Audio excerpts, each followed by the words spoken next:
But I think the development of full artificial intelligence will spell the end of the human race.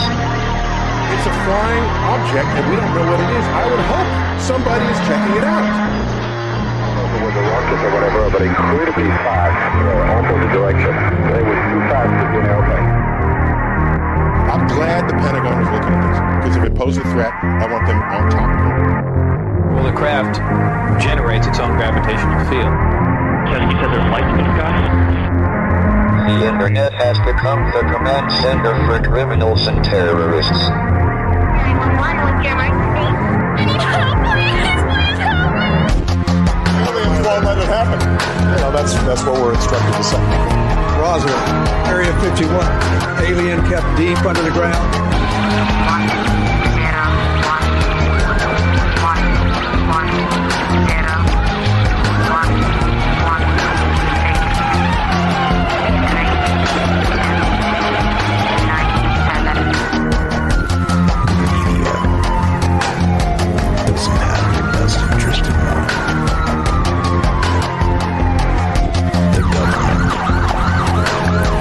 Self-serving.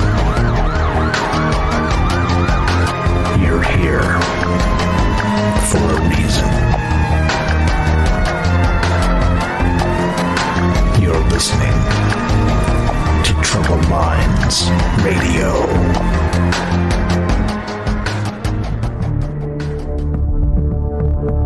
Broadcasting live from a secret bunker just off the extraterrestrial highway. Somewhere in the desert sands outside of Las Vegas. From somewhere in space-time, loosely labeled Generation X on planet Earth.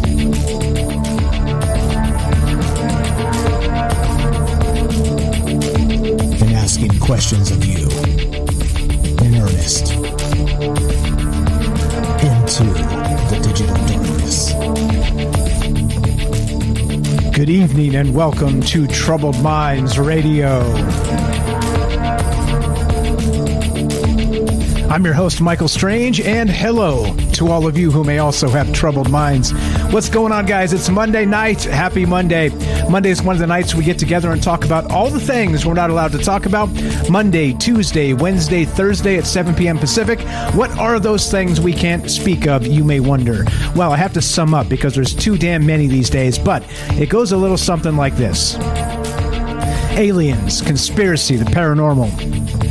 The government, academia, the 24-hour news cycle, propaganda, and the general feeling that we live in the upside down.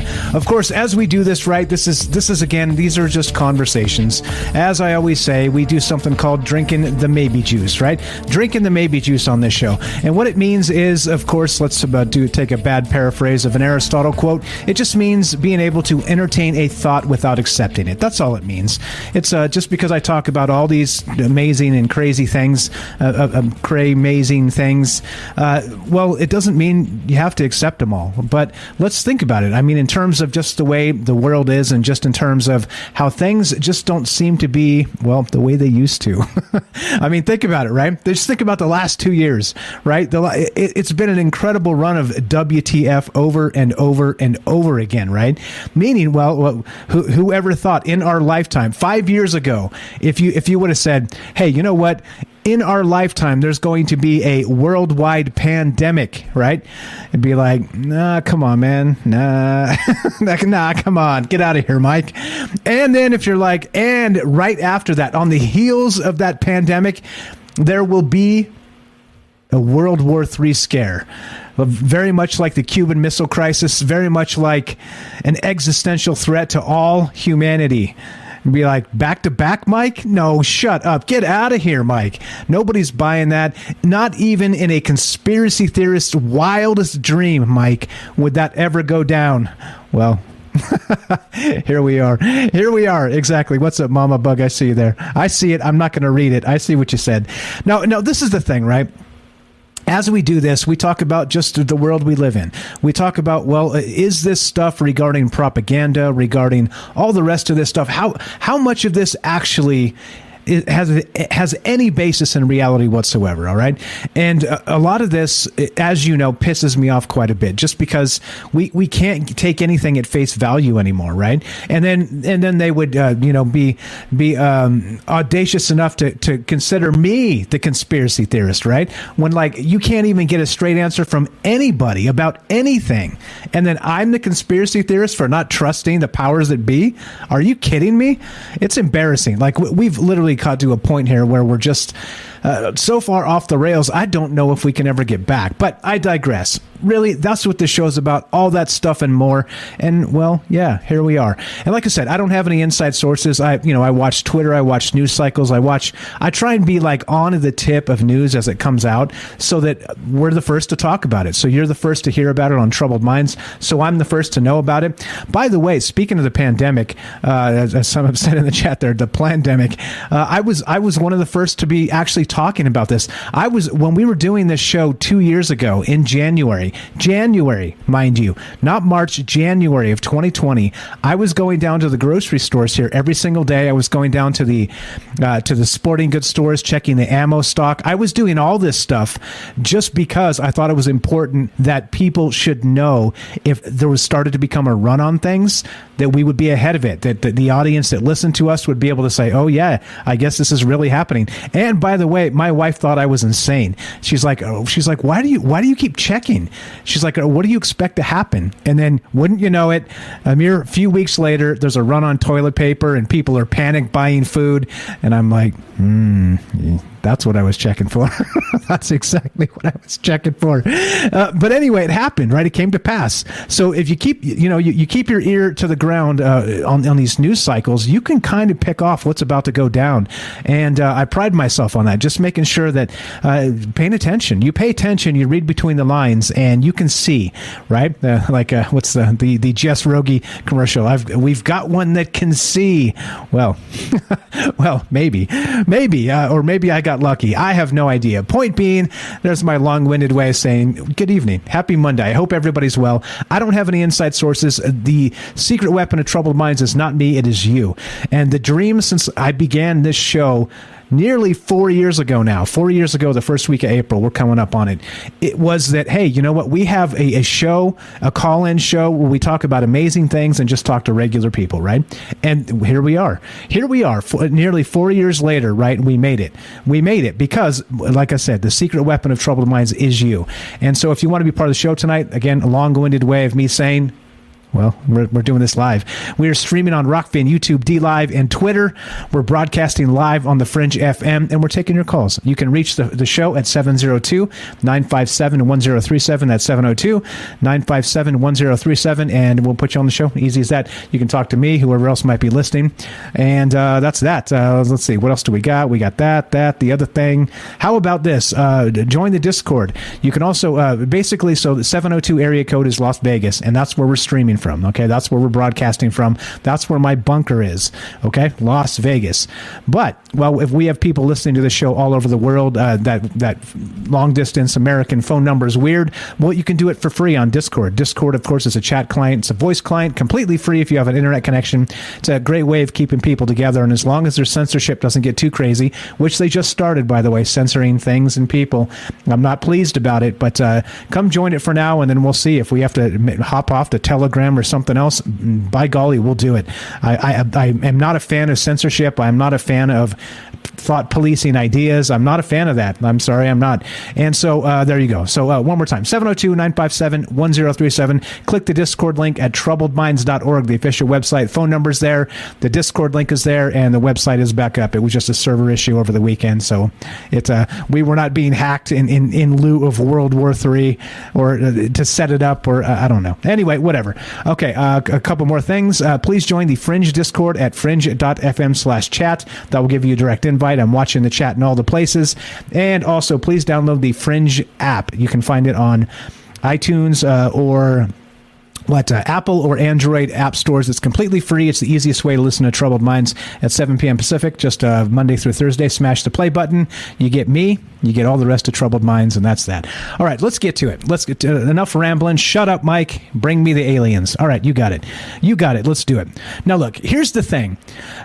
We know in terms of this alien, whatever it is, right? People say UFOs, abductions, and, some people really, really believe aliens are here, right? And I don't know where I stand on that, because it seems like a lot of it's propaganda, a lot of it's misinformation, a lot of it's people that are pushing clickbait, right? Like with fake UFO videos, right? Really obfuscating the real situation here. And so with that said, there's this other thing that seems to continue to happen, okay? Meaning that in terms of like wartime UFOs, everybody's familiar with the term Foo Fighters, right? It's not, Dave Grohl and his band post Nirvana, not that Foo Fighters. He actually based the name on World War II lights in the sky, that literally actually fighter pilots from World War II on both sides, the Axis and the Allies, were also seeing these lights in the sky, and they had no idea what to do and how to quantify them. And so the unofficial term in World War II for these UFOs, these lights in the sky, were Foo Fighters. That's what they were called back in as far back as World War II, okay? But then it seems to be one of those things that continue to happen, right? So that was World War II. 1947, we have Roswell. That's July. September of 1947, we have the National Security Act, which created the CIA and brought down the transparency for an opaque situation with the government and all the information that we could no longer access because they could hide things in the name of national security after that, right? So then shortly thereafter, we have all that UFO stuff, Project Blue Book. We got the UFO flap of the 1950s with UFOs flying around the White House. I mean, it got crazy, right? It got crazy. And so the question becomes, as we're talking about this tonight, right, is that, and then on top of that, post-nuclear war, we had the unfortunate situation where we had the 2 nuclear bombs dropped on Hiroshima, Nagasaki. Terrible, terrible stuff, right? Still terrible to this day. These places are still chock full of radiation today, right? Horrific stuff. But then, here's the craziest part about all of this. Then suddenly, we're told over and over and over again, that UFOs have an interest in nuclear weapons. UFOs have an interest in nuclear power plants, all sorts of nuclear facilities. We're told UFOs have an interest in. There are direct stories of direct witnesses saying that they were working in these nuclear places, silos, whatever they are, and a UFO would come and start shutting down the nuclear missiles, right? Or turning them on, right? Things like this. Maybe just flying around and letting us know, hey, we know what you're doing, right? Kind of non-verbally saying, hey, we can shut this down anytime we want. But, right, so it's got me thinking, well, in terms of current events, right? I mean, hell, we went from the pandemic to World War III with, like, bam, at snap of your fingers, like literally zero transition time from, well, I guess the pandemic's over, boom, World War III, what's up? Try and beat that, right? That's what we're doing, and it's crazy. Okay, but it got me thinking in terms of, okay, now here's the question for tonight, all right? Here's the question for tonight.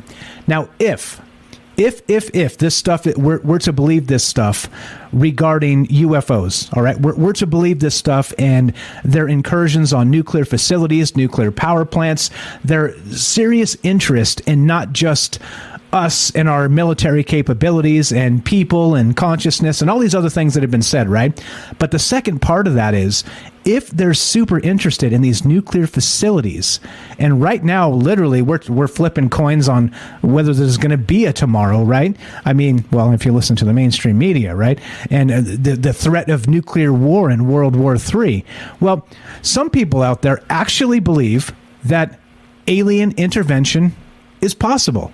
And they would actually step in and disallow us from destroying ourselves with these nuclear weapons. And that's one of the original bases of this idea that UFOs are actually interested in nukes because they know, right, that whole bit of us blowing each other up is going to happen with nuclear weapons if it happens, right? So I don't know. Okay, so the question tonight is this. If it gets to that point and somebody's about to push the button, right, and literally nuclear winter this Earth, right, and end of the world as we know it type stuff, is it possible, as some people do believe, ancient astronaut theorists say yes, as some people believe, is it possible that aliens, UFOs, whatever the hell's going on with this, whatever these things are, these lights in the sky that have an interest in our nuclear facilities and nuclear weapons caches, is it possible that they're going to step in and stop this? Do you think that they're, let's say Putin says, do it, fire it. They go to hit the button and it shuts down. Because for whatever reason, the aliens are here, they're watching, they're monitoring the situation, and they don't want us to kill ourselves, mutual destruction. They don't want that. I don't know. I have a hard time believing that. But there's a lot of people. I watch UFO Twitter. Do you guys know UFO Twitter? If you don't, well, I'm not going to encourage you to go check it out. All right. How about that? Right. It's a mixed bag. You get some people in there that say all kinds of wild stuff, including, by the way, that if we go to nuclear war, the aliens will step in and fix it. I don't know. That sounds pretty religious-like to me. That, don't worry, trust the plan, right? Stuff like that. And you know me, I hate that stuff.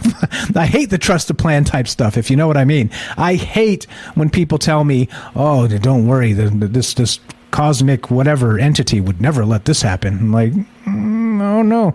I mean, you remember World War II? That was pretty horrific. 22 million Russians alone. Not to mention the Holocaust. And, they let that happen. They let World War I happen just prior to that. I don't know. Anyway, so the question tonight is this. Do you actually think it's possible that there would be some sort of alien intervention in the wake of nuclear war? Is this possible? Is this a possible thing? And what got me on this, and you may go, Mike, you've done it this time.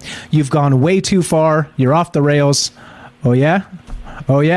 Check this out. I have receipts. Let's go here. Let's go to this. You'll never believe this because I didn't believe it either. This is from, again, the Daily Star, and we're going to start there because it's a tabloid and we can laugh at the tabloid, right? But there's another source here. This is from thedailystar.co.uk. Check this out. It goes like this. Headline reads, UFO unleashes lightning attack on Russian tanks after Ukrainians pray to God. Okay. Receipts. A group of Russian tanks were supposedly wiped out by a mystery UFO attack after the families of trapped Ukrainian soldiers prayed to God to offer their troops some help. All right. Right there. It's right there. You can't miss it. Yeah, propaganda. What's that? Mama Bug says propaganda.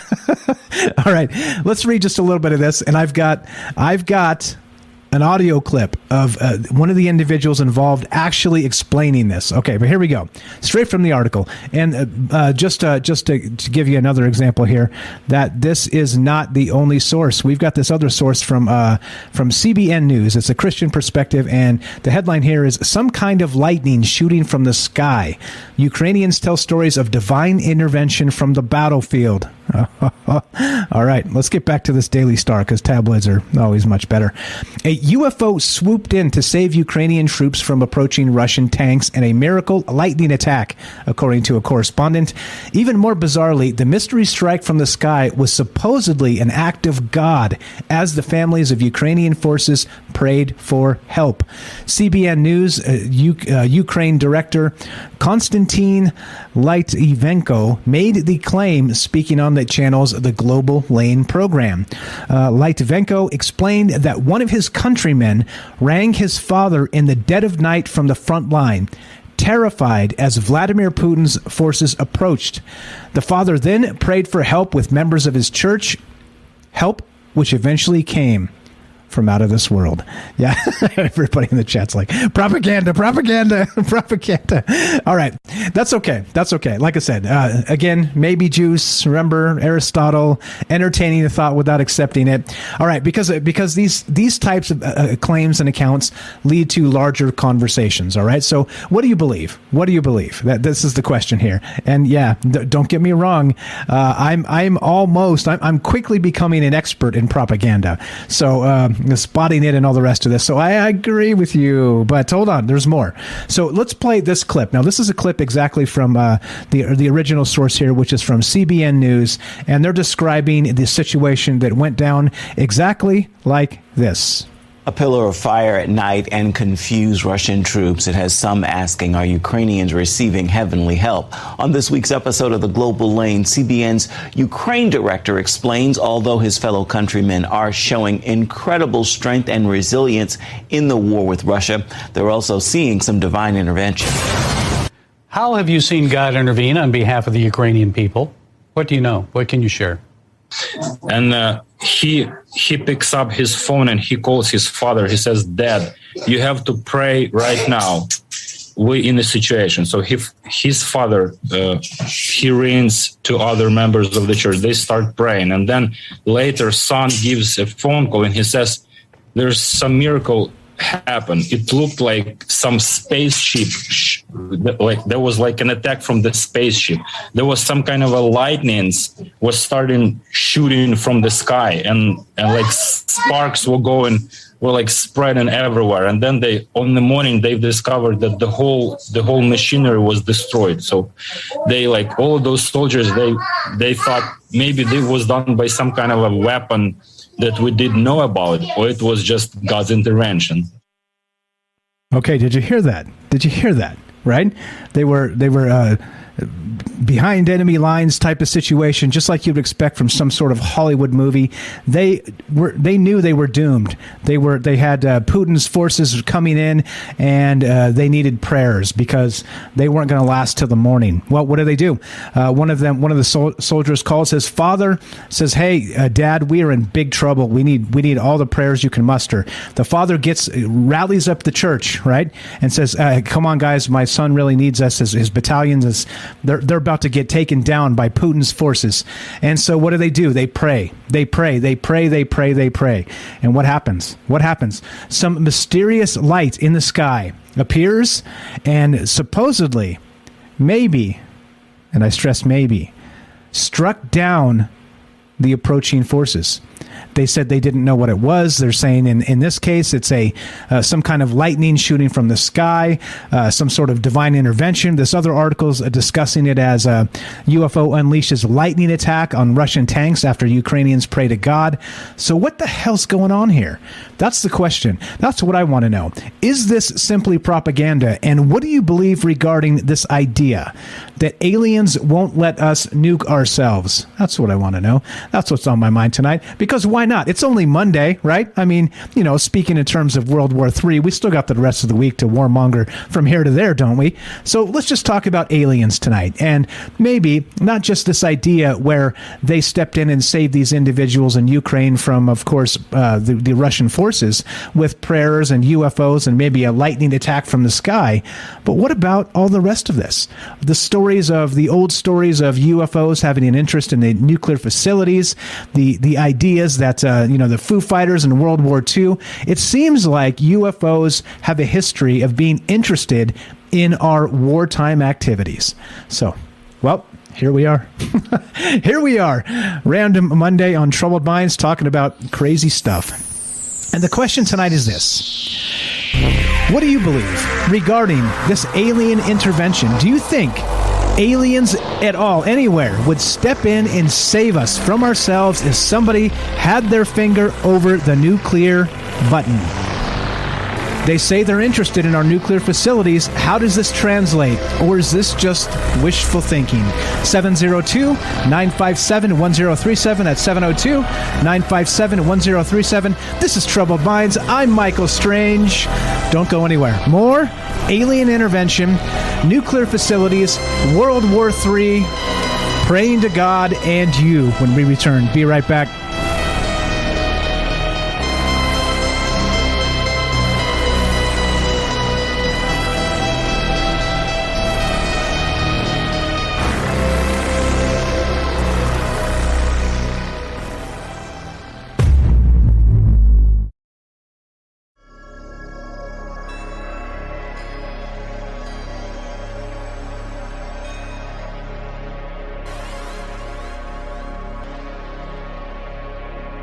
Welcome back to Troubled Minds. I'm your host, Michael Strange, and we are streaming on Rockfin, YouTube, DLive, and Twitter, and we are broadcasting live on The Fringe FM. We're taking your phone calls tonight as we discuss this idea of alien intervention in World War III. You think this is possible? Well, ancient astronaut theorists say yes, but I'm less interested in that, and I'm more interested in what you think. If you want to be part of the show tonight, 702-957-1037. That's 702-957-1037. We'll put you on the show. It's as easy as that, and it's as easy as this. Let's go to MJ in Virginia. Welcome to Troubled Minds. Go right ahead, my friend. Hey, Michael, how you doing? Doing good, man. How about you? Happy Monday. Yeah, happy Monday. Thank you. The aliens aren't here to save us. Okay. As long as we don't mess up their territory with the nukes, they're not going to care. Okay. All right. So what do you make of this stuff? I'm sure you've heard these narratives of aliens, or let's say UFOs, because alien is so 1950. You know what I'm saying? These UFOs, the UAPs, whatever they are, these lights in the sky. I'm sure you've heard these narratives where they're interested in our nuclear facilities. What's going on with that? Is that just propaganda somehow, or do you think there's actually something to it? Let's say there's something to it. The only thing I would think would be the fact that they're going to keep that from, they've got work here they're doing, and if, let's say, a nuclear war breaks out, they're going to leave. So I don't think they're interested in the nuclear power because they have, much more advanced power systems.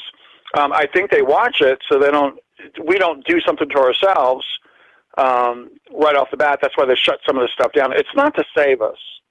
They're in the area, so they don't want to be here when the war actually starts. Okay, so they're here. So there's been some talk actually in the past as well of these sort of let's say nuclear weapons affecting the UFOs. Like Tom DeLonge has talked about something called Starfish Prime, where they were doing those nuclear tests in like the 50s on the Bikini Islands, and they were knocking UFOs out of the sky inadvertently because they didn't know we were about to launch them or something, and then we did, and that's how they're saying that these things are actually crashing. Have you heard of this? Does this track? Does it make sense? Meaning that if there is some sort of nuclear happenings going on, that we might slap them with it? Is that possible? Is that what you're saying here? No.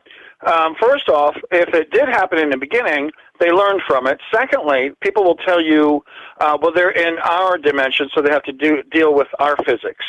And that's not really true. So as far as knocking them out with that, I'd say maybe they've been knocking our own stuff out of the sky, but I don't think they're knocking out the extraterrestrials coming in.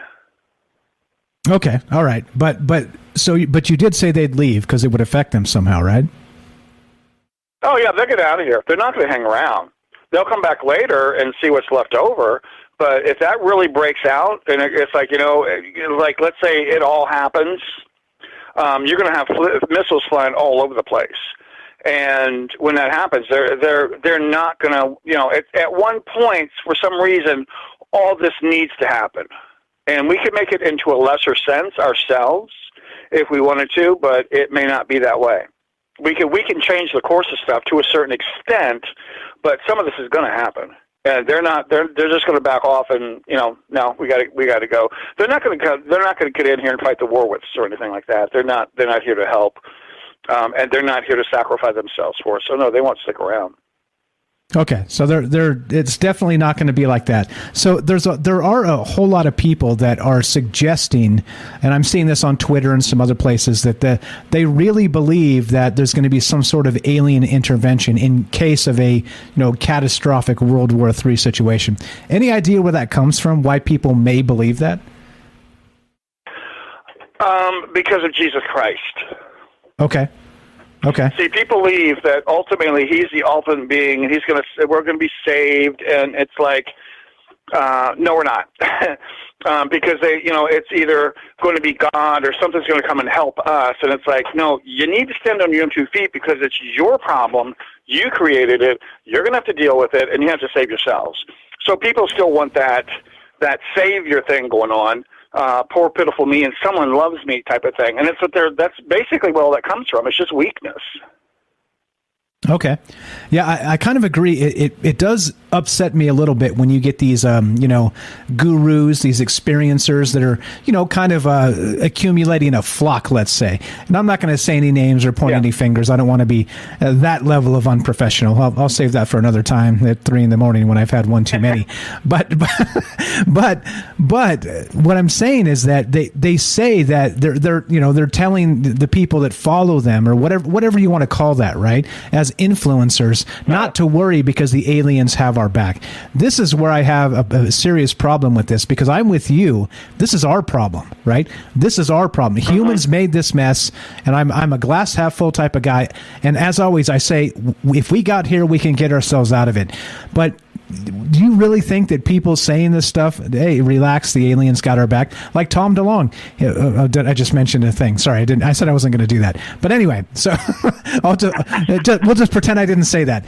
But okay. But anyway, so I don't know. So you agree with me that this is sort of a pipe dream? It's kind of dumb stuff that people say this because they're not interested. It's like us, right? Would we be interested in the anthill if it was like the World War III of ants? We wouldn't give a damn, would we? No, not at all. Not at all. 100%. No one would care. When you got these guys doing this, and they want to create a following for their books, for their money, for their lectures, and that's really what it comes down to. And and they feel good because people are coming to them, and it's like, I'm an experiencer. And I've not experienced any of those things. It's like you're a piece of meat on a slab, and this is what we're doing, and then we're going to put you back in your bed. There's been no caretaking or anything like that. And I just finished talking to a friend yesterday, and we were discussing, from early on, we were little kids, what we'd start seeing in our bedrooms and stuff. And it's never been, I'm going to say not nice, but it's never been pleasant. So they're coming in here, getting what they want, however they want, and they're going to book. They're just going to take off and go, and they're going to leave the mess behind. And these people, like I don't know them all, but I don't even pay attention to them. Come out and say this thing, and this is what I've done, and I know this. No, you don't. You don't know it because they haven't had true experiences. Because I've talked to too many, listen to them, and it's like you start telling them stuff. Well, I didn't know about that. It's like, really? If you're an experiencer, some of the stuff you're going to know about, and you're going to concur, but they don't do it. No, it doesn't seem like it. I'm with you. Like, I'm super suspicious of anybody that has answers. That includes propagandists, gurus, or experiencers, right? I'm sorry. It's just the way I am. And if you have too many answers, some answers is fine. If you have too many answers, I'm like, you're not floating and conjuring, I don't know, flying cities. So excuse me if I'm skeptical for a moment. You know what I'm saying? Yeah. Totally. All right, cool. I appreciate the phone call, my friend. What else you got for us? We got Robert behind you, so what's your final thought here? I figured out, we were talking the other night about death, that I had 2 deaths, and actually I was offered a ride on a ship, and I realized that the first time that I thought I was being offered death it was actually demonic. And there were actually, I think, I'm looking at this, and I averaged out patterns, and the first time around was they were making my throat swell, and it disappeared at dawn. I lived in a house in Virginia. We had 3 knocks on the wall. It started like 1:30 in the morning, and it went till dawn. When the sun came up, it disappeared at dawn. 3 knocks is supposed to be Antichrist, and 3 p.m. is, Christ. And then the third one was in my house in the corner of my bedroom. I finally contacted what was there, and this demon, it gave me its name, so it took me probably a couple months to get it out. So I just thought, it was, those 3 things were demon dynamic, or demon kind of thing to deal with. But anyways, final thought on this, regardless, whatever's getting ready to happen, it's going to happen. Depending on how we handle it, it might be really bad or in a lesser sense, but something's getting ready to happen. It feels like it, huh? This is look, I got to tell you, MJ, if this is the age of Aquarius that everybody's been talking about, I want a refund, brother. I want a refund. This has been a bunch of BS, if you ask me. I'm Aquarius. Hold on here. I'm just saying. You're the best, man. I appreciate the phone call. Always a pleasure. All right, goodbye. Have a great night, bro. That's MJ. MJ in Virginia. I demand a recount. If this is the age of Aquarius, we're talking about the pandemic and then World War III back to back on the heels of each other. A seamless transition from the media. Boom, boom. Well, I want a refund. 702-957-1037. We're still talking about this idea of alien intervention. Now again, if you go all the way back to World War II, we're talking about the Foo Fighters, the lights in the sky, right? That term. Then also, as you move into the Cold War, they say that the UFO mythology is this, that the UFOs have been interested in our nuclear facilities, our nuclear launch pads, our nuclear missiles, whatever the hell I don't know. I'm not a warmonger, so I can't tell you what they fit these warheads on. I don't care, right? Because it's all bad to me. But, well, if they say the UFOs have actually had interest in these nuclear facilities and the nuclear rockets, and they've been able to shut them down or turn them off, and some people now are saying, well, that's for a reason. They were learning how to do it, so when we started to use them, they were able to shoot it down, to turn it off, to stop us from doing this, right? Well, what do you believe? Do you think that here we are on the precipice of World War III, if we're to believe what we're told, by the way, if we're to believe what we're told, and I'm not saying to not take this seriously, I'm saying that everybody's trying to lie to us all the time, all right? That's what I'm saying. But if we're to believe that we are on the edge here, and one wrong turn could turn us into a nuclear winter, well, where are the aliens? Are they going to step in? Are they going to save us? Love to hear your thoughts. 702-957-1037. That's 702-957-1037. And we'll put you on the show just like this. Let's go to Robert in Pennsylvania. Welcome to Troubled Minds, my friend. Go right ahead. How are you tonight? Oh, I'm just peachy. and like MJ, I'm an Aquarian too. There's a lot of us around. Let's see. Let me get into something here. Sure. For one thing, there's something on the chat about God promised to intervene, but there's no citation of where, and it's in Revelations. In Revelations, it says that at least I'm just going to paraphrase because that basically when we come close to annihilating ourselves, God will intervene and stop us.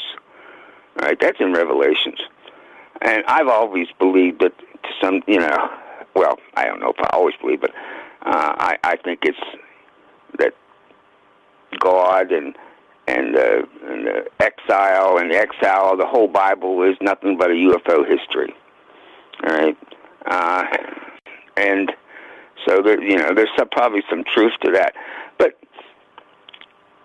back in what was it, the 1600s, 1700s, England, Great Britain, would get rid of its worst criminals by exiling them to Australia. All right, and most of the people that live in Australia are descended from those exiled prisoners, those exiled criminals. And I've often thought that maybe human beings on this earth, are the descendants of exiled interplanetary criminals. And that's why we're we've been monitored for thousands and thousands of years, because, maybe these aliens who are monitoring us are kind of like the prison guards in a penitentiary. And they're just watching to see what we're doing. Oops, sorry, I muted myself. Okay, so, but what does that mean then? So they don't care. So I hate to use your analogy and take it one step further, because this gets a little dark.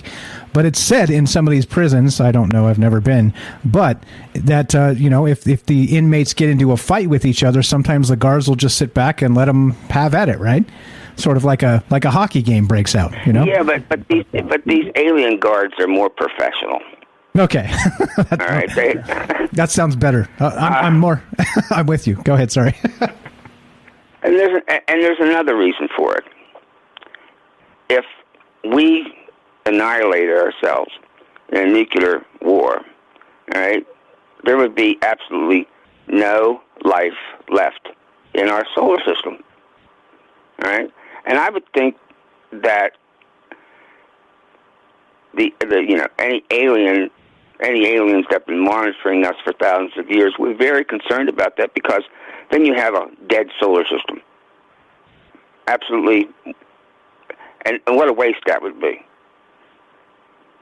I mean, there's no life on Mercury. There's no life on Venus. There's no life on Mars. There's no life on Jupiter or Saturn or all the planets. All right, because there's no way that life could thrive in those, except it may be in a bacterial or molecular way. All right. Certainly, there isn't people or humanoids walking around on these planets. Our solar system would be dead. And let me ask you, if we are descendants of these aliens, and we would be, even if we were, or those descendants were exiled into a prison planet, all right, they're certainly not going to want the prison planet to be unworkable anymore, because maybe they're still sending their criminals here. Maybe Klaus Schwab. Maybe he's one of their. You got to wonder if these people are maybe reptilians. The evil ones that can shapeshift and make themselves look human, but then when they open their eyes and they turn black, like Joe Biden's. All right. If of course that's just not part of what this topic's about. But that's okay. That's okay. I'm just saying that. That's okay. Hey, open-ended, non-linear. Take it where you want it, my friend. Go right ahead. Yeah. So here we have probably the descendants of the most wicked of the criminal exiles, from long ago. And they've reached the pinnacle of power, all right? And they're out to destroy, what good came from that colony. What generations are the good generations, and they're still holding the evil gene from back millions of years ago. I don't know. I'm just going in one direction or another. I'm just saying that basically one strong point. If we annihilate the human race, all right, if we annihilate this planet, all right, where no life can live on it, we have a dead solar system. And I can't believe for a moment that any extraterrestrial intelligence would not intervene to stop that. Yeah, I kind of so I agree with you here in that let's say that our solar system is as unique as has been said, right? The whole Goldilocks zone and the fact that we got Jupiter like sucking up all the asteroids, it's kind of like, as far as we can tell, even though there's billions of galaxies and all the rest of that, as far as we can tell from what we know now, we are super special in a lot of ways, this solar system, which means if that's the case, and again, heavy dose of maybe, if that's the case, then mathematically it doesn't track. But let's say it does. Then you would expect that if there were extraterrestrials here, they would want to protect this somehow, because it would be a unique place in the universe, right? Or at least unique enough to protect. So I can see the logic, but I don't get that. It's sort of like the religious, don't worry, Jesus will take the wheel sort of thing. And where that's fine, I don't have a problem with that. I don't think anybody says Jesus is going to stop nuclear war, do they? I don't think so. Well, it depends on what you think Jesus was. All right, and I'm basically looking at the God, the God of the Bible. All right, that's, I'm saying that the Bible is UFO history, all right? And throughout the human race, these UFOs have intervened any number of times. One big example is when Moses was leading the Israelites into the desert, and the UFOs were feeding them, all right, taking care of them, watching over them, all right? That's just one example in the Bible. And I've always felt that the Bible was basically UFO history. And they're grooming and taking care of and intervening at times in our history. And of course they would certainly intervene if they've been intervening for thousands of years like that. They certainly would intervene if we were on the precipice of destroying all life on this planet. Yeah, you would expect, right? And that's kind of what I'm saying here is that I don't know, like I like to think in those terms, but sort of like not realistically. I mean, if I'm being real, like it just doesn't seem like that would be the case. But who knows, man? That this is why we have these conversations, because who the hell really knows, right? We got like a minute left, my friend. If you got to boil it down and you got to say yes or no, maybe somewhere in between, you think this is even possible? Alien intervention in World War III? I'm saying that it can't be any other way. They have to intervene, and principally not because we're unique in the universe, but because we're unique in this solar system. Without us, with everything dead on this planet, all planets are dead in this solar system. What's going on in the rest of the universe? There's life there.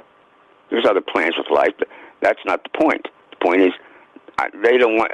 I bet every solar system has a planet with life on it, and they don't. And I can't see that they would allow this particular solar system to be absolutely devoid of life. Okay, all right, I'm with you. So, good, solid, probably. I like that. So what do you give the odds of that happening? To wind this down, I would say probably 100%. 100%. Okay. It's going down. All right. 100%. All right. Perfect. Robert here, I respect your opinion a lot. Thank you for walking me off the edge here. Because this is what I'm saying, right? Sometimes you get so cynical in some of these ideas and some of the propaganda cycles. I just want to punch myself in the face just waking up in the morning. So I don't know. I think having a little bit of hope here and looking at things a little differently is a good thing. And I appreciate you very much. Thanks for the call. Good night. I'll be listening to the rest of the program. Right on. Bye. We'll catch you soon. There you go. Good stuff. Good stuff from Robert, as always. Robert's got a book called Stories from a Fractured Mind. Check it out. He sent me a couple copies. I read it. It's amazing. Links in the description. Good dude. He's known as the Robert. The Roberts. All right. So what do you think? Again, we're talking in terms of like aliens supposedly are looking into what? Our nuclear facilities, right? They're actually had an interest for decades, they say. So what happens in the event of, current events and maybe World War III? Do they actually intervene? Do they step in and stop the nukes from firing at the last second? Of course, super advanced technology would have that ability. They would be able to just come in and shut it down. But the question is, do you think that's even possible? 702-957-1037 and click the Discord link at troubleminds.org and we'll put you on the show. Easy as that. A couple of great calls to start us off. MJ and Robert. I see you there, Daryl. Hang tight. We got a phone call as well. We'll get to you guys as soon as we come back from the break. But I don't know. Again, so much propaganda. What do they say? All work and no play makes Mike a dull boy. Well, too much propaganda makes me want to punch myself in the face before breakfast. Makes Mike an angry boy. Well, how does it make you? What do you feel about this World War III propaganda? And do you think, by any stretch of the imagination, as some people have suggested, ancient astronaut theorists say yes, meaning alien intervention if nukes are about to launch? Love to hear your thoughts. 702-957-1037. That's 702-957-1037. Don't go near more Trouble Minds on the way. Be right back.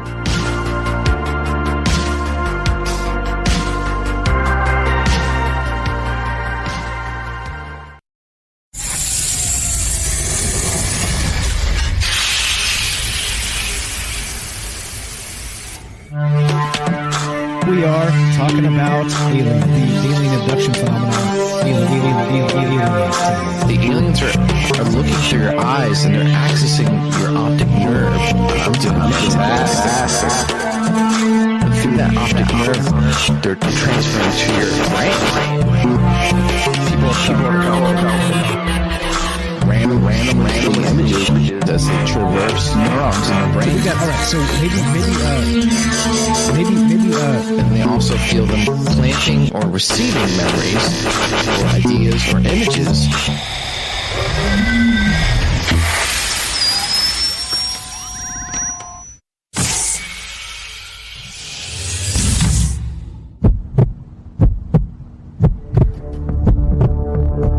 Broadcasting live from a secret bunker just off the extraterrestrial highway.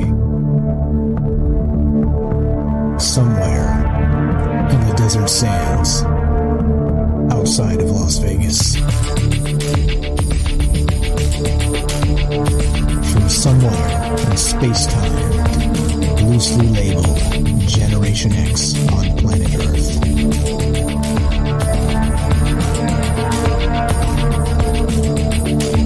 And asking questions of you in earnest into the digital darkness. Yo ho, yo ho. Welcome to Troubled Minds Radio. I'm your host, Michael Strange, and, well, this is a show where we talk about all the things we're not allowed to talk about. We do it Monday, Tuesday, Wednesday, Thursday at 7 p.m. Pacific. And what are those things, you may wonder? Well, there's too much to really detail, so let me sum up. Aliens, conspiracy, the paranormal, the government, academia, the 24-hour news cycle, propaganda, and the general feeling that we live in the upside down. As always, right, you know me, I'm a propaganda expert. I'm maybe not quite there, but I'm getting there. And we're taking your calls because, of course, I don't know all the things. I'm just one person. Again, I've been accused of being an alien or a robot, all kinds of things, like Cthulhu's helper. Come on now, let's be real, guys. I'm just a little old me. But the thing is this. I can only know so many things because I'm only one person. But like I always say, I'm me, you're you, together we're us. So the secret weapon of Troubled Minds is you. So we're streaming this live. We're recording this live. We're doing this live, and we're doing it on Rockfin, YouTube, D-Live, and Twitter. We're broadcasting live on the Fringe FM. And as part of it, we're taking your calls. And tonight we're talking about this in particular. And I'll read the phone number. We'll go to some calls right now. The idea of this alien intervention, all right, is this real? Is this possible? Meaning that in the current events in the wake of World War III and all the rest of this stuff actually going down, or maybe about to go down. We're on the edge, right? The razor's edge, as they say. So if this is the case, some people out there are saying directly, right, making statements on Twitter or telling their flock or their followers or whatever you want to say, right? They're saying, don't worry, if this happens, the aliens will step in and stop it, right? Okay, so now, right? So again, this is a conspiracy show. We talk about aliens. Fine, sure, fine. But what do you believe, right? Regarding all this, is this even possible? That's what I want to know. 702-957-1037. That's 702-957-1037. Click the Discord link at troubledminds.org. We'll put you on the show. We are streaming on Rockfin, YouTube, D-Live, Twitter, broadcasting live on the Fringe FM.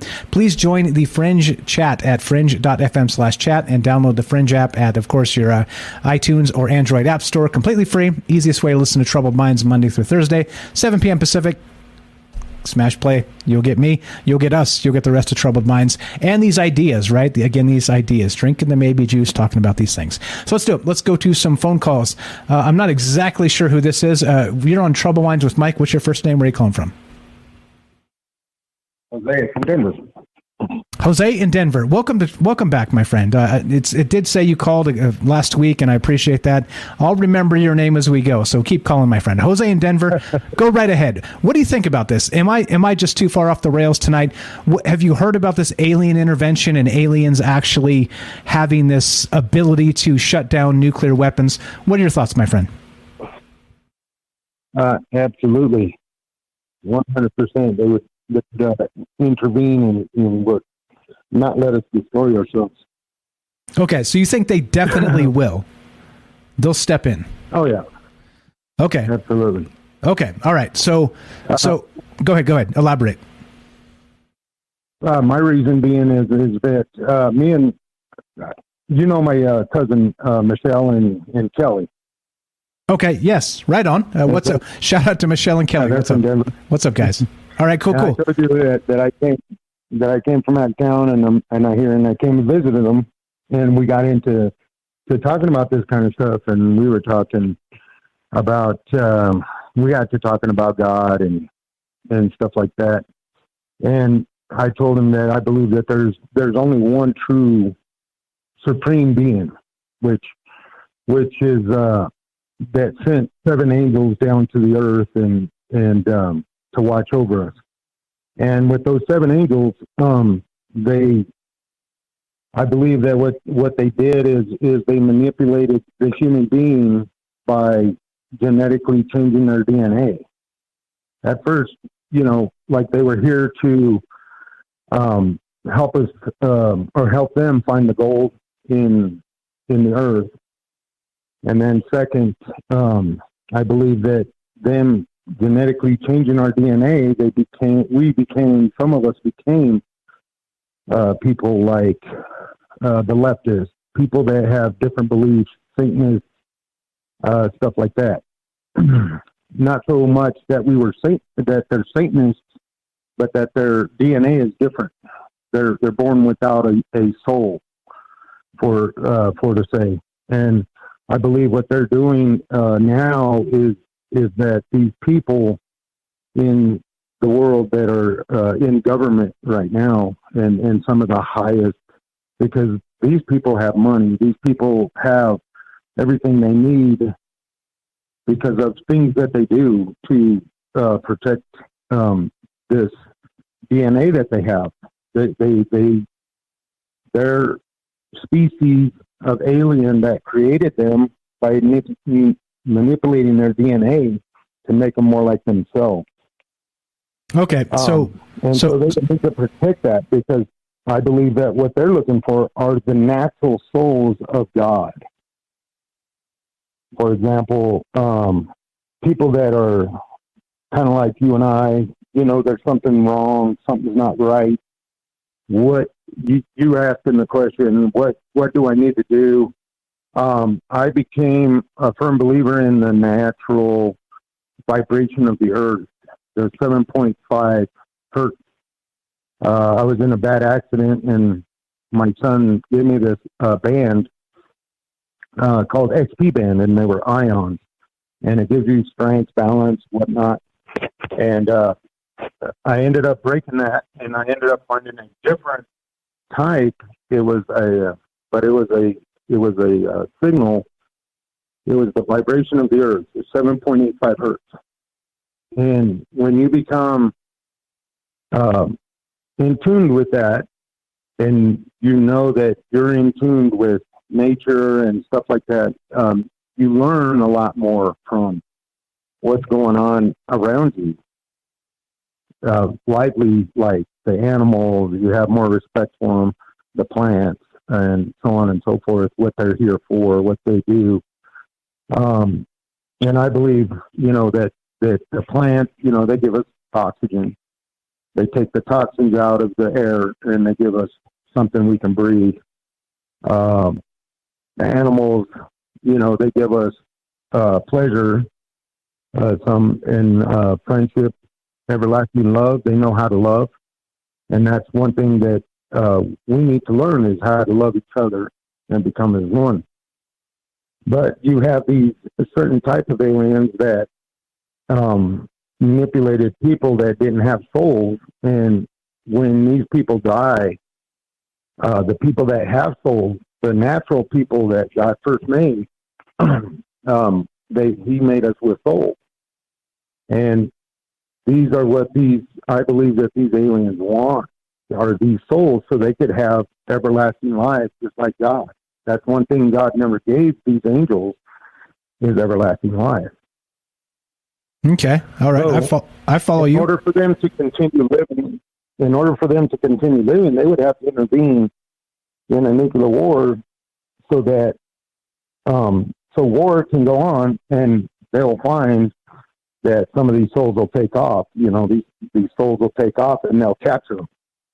I believe that's what the aliens are waiting for, hanging around and making sure that we don't use the nuclear weapons. That way, we're just killing each other off, and they can collect our souls and live longer lives. Okay, I see. So you're saying it's like a different game here. They're playing a different game than us. We're sort of living in the physical world, and they're playing the soul trap game. They want to somehow be able to tap our consciousness or our souls or whatever, however you want to quantify that, and they want to be able to. So what do they do with it when they catch them? By the way, what do they do with these souls? What do they use it for? Is it for them to become closer to God, or what's the end idea here for the aliens?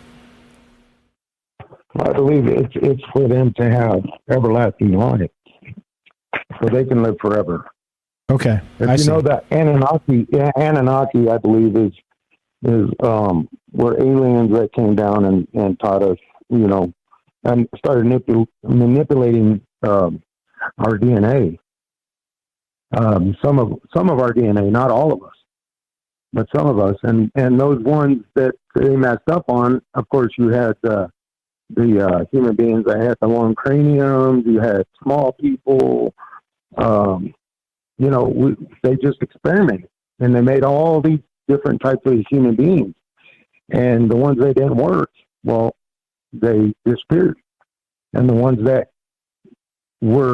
could sustain were the ones with the souls, God's souls. And we were here. We stayed here. And we were the strongest ones. So they started to grab us and manipulate our DNA to benefit them.